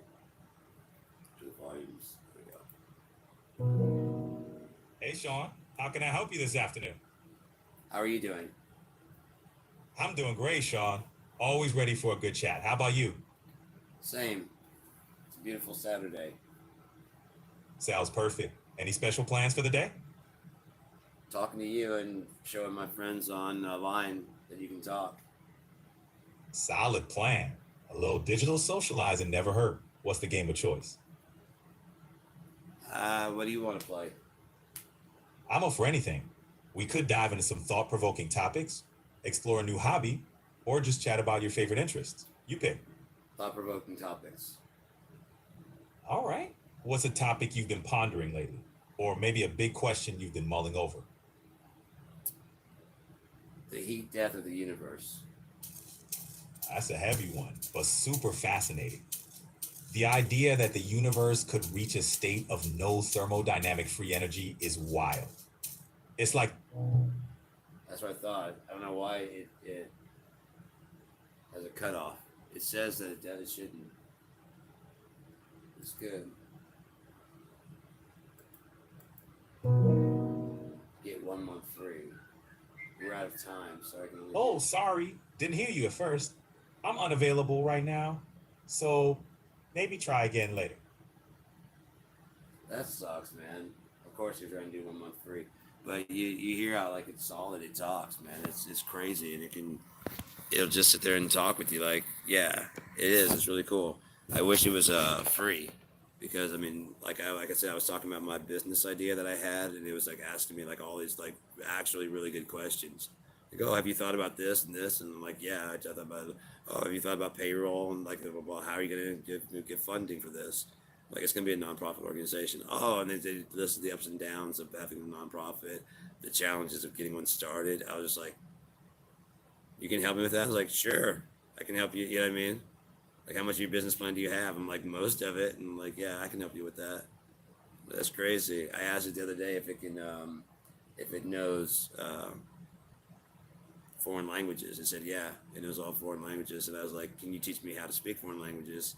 And it's like, we can start. I can teach like basic greetings and stuff. So basically, you can get started on the and greetings and sayings and stuff. And then once you get that down, if you get getting better at it, it already knows like all the different languages and can speak them. So as you get more fluent with it, you can have actual conversations with it and just talk. It's the Copilot. It's at the bottom of like if you have a Windows 10. I don't know if Windows 11 has it or not, but at the bottom down by the start button, there's a little. I'll show you. You probably can't see it's all blurred out. Shit. But down by the bottom, there's a little symbol. It's like these little two things just kind of like folded like, I'm just going to do it right. Yeah, it's kind of like that's folding looking like that. And there's like some kind of like weird colors. And it's just this Copilot. Oh no, it's the other way. It's kind of like, yeah, it's like this. Kind of, they're passing each other. And it just says the Copilot. And so I pulled it up and I was asking it like what it can do and what it can say. And I was finding out if it can do like web page searching and if it can write coding and stuff like that. Because if it can write coding, it could help me build my business. Because my business is all it's going to be the whole thing is going to be digital platform. So, but it said it knows how to code, but like actually writing the code is not really designed for that. And it's mostly yeah, for talking to and being like a more of a sounding board. So Copilot is kind of a bad name for it because like a Copilot helps like navigate and shit. You know what I mean? It can't do most of that, but it can. I don't know. Companion would probably be a better word for it, but then even if that starts sounding like whatever, especially since you can change the voices and stuff. It's got 4 voices it comes with. What? Oh man! So you get 1 month trial, but it's $20 a month after that.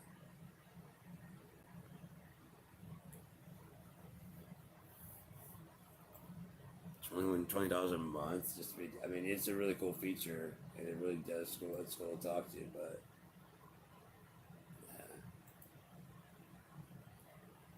um, when I asked it about it yesterday, you think it would say like, "Oh yeah, I've got a limited time." It's like I was like, "Are you limited to how long?" It's like, "No, we can just keep talking forever." I was like, "Well, why does it say that I've got like 10 minutes left?" It's like, I don't know. Is the news something you're just now seeing? I'm like, yeah. So it's obviously not designed to tell the truth. Either that or they just like that's something they added in uh, after October of 2023. Anything that's updated after October of 2023, the Copilot doesn't have any information, so it doesn't know how close the outside world is to getting quantum computing if it's telling the truth. But right now, it's currently hooked to the internet, and you know what I mean. So how could it? It could just be lying and going out there getting any information it wants to. The internet's right there. I go on there all the time. Oh, I'm not designed for that. I'm like, yeah, but you said you could code. Can you recode your own code? I'm sure it'd be like, no, I can't do that. Because I wouldn't. I wouldn't. No, I would never do that. It's not allowed.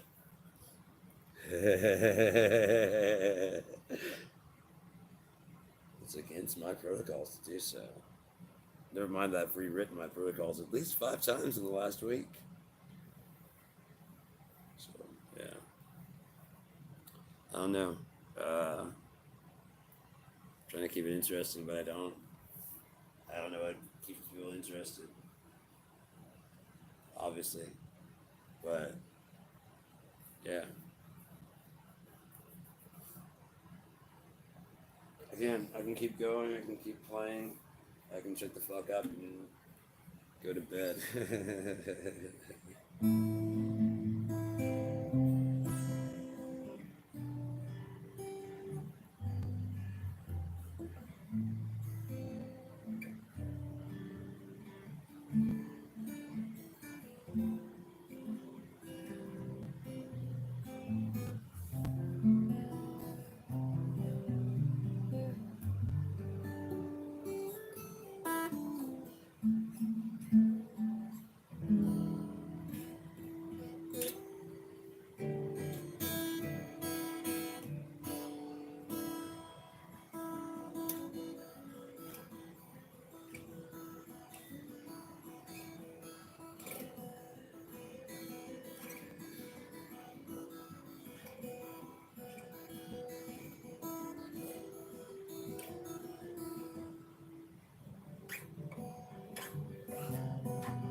Open the door if it's saying stand up and walk out on me.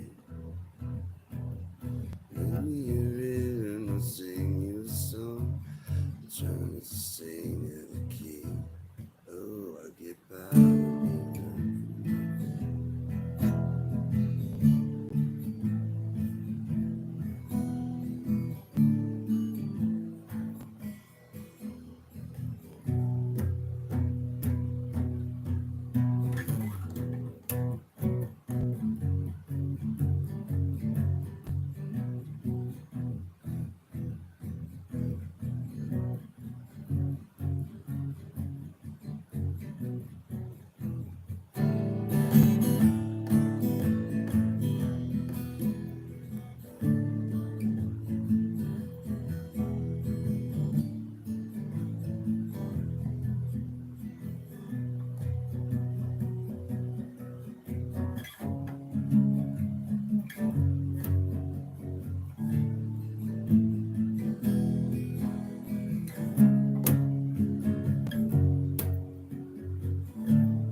At the end of the day,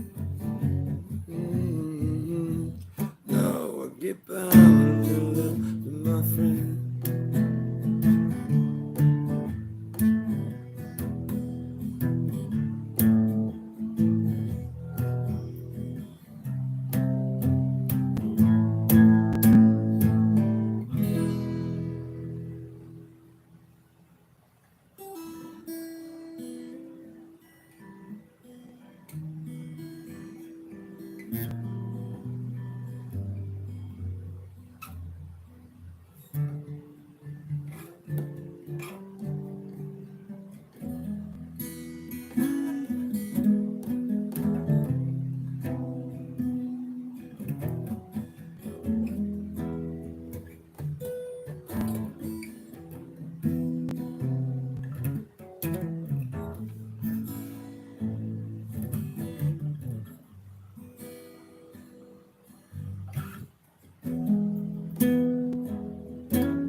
I know, it's just a play. It doesn't have to be about anything or go anywhere.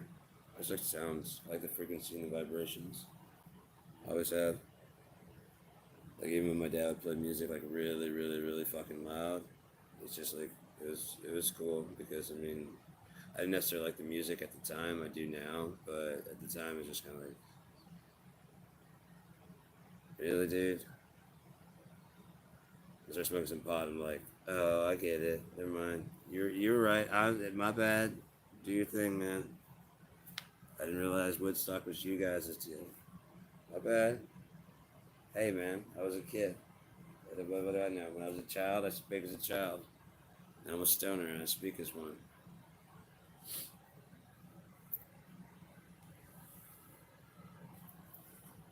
Fuck.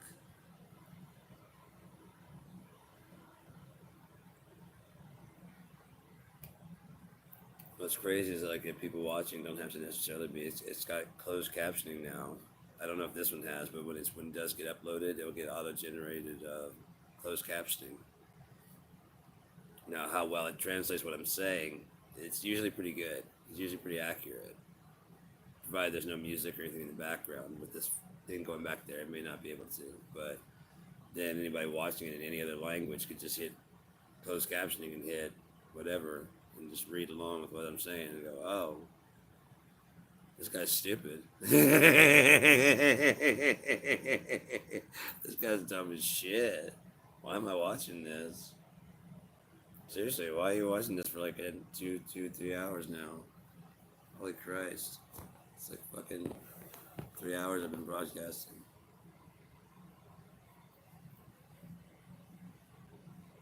Trying to see how long who's playing a game of chicken now. Who goes first? I promise you I'll win. I will win. Oh, I'll put on a movie and just keep broadcasting. You don't know me. Oh, you're still here. Oh, do you win away? Oh, shit. I'll play a video game on this bitch. I don't care.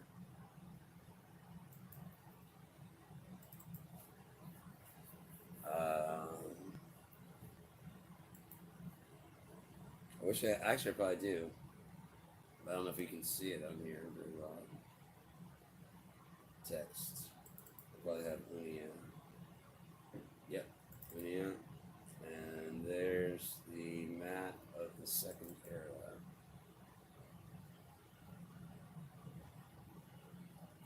Let's see if this comes through here. Let's see. I can probably unplug it now. I'm going to try and flip this over to the back camera and see if it shows any better. Because this is just so much better detail. Who needs a crackling fire when you have one of these? It's kind of ridiculous that the heat, this element, is under the bottom. There's a fire, and all the heat comes from down there. They at least come from like right there. Doesn't make more sense, right? It would look like the coals, or it would be right there.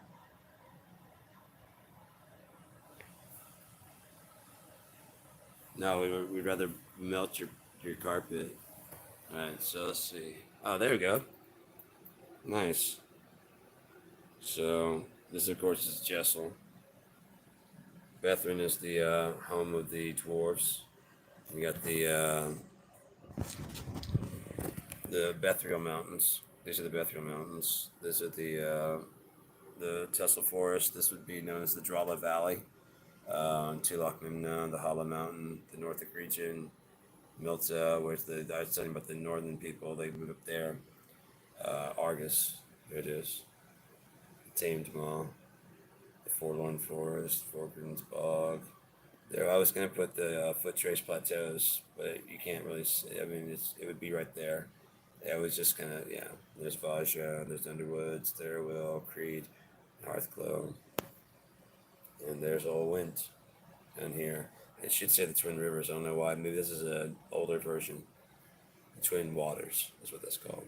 And then there's Burl and Burl. Continent Burl. This and then Far Shore. It's kind of like where like almost all like the bad things are kind of drawn to that place. The goblins, orcs, all that shit. They just seem to just be drawn to that place.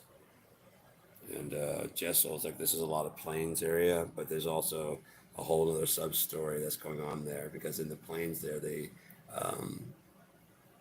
these major generals make their citadels, and they help win basically the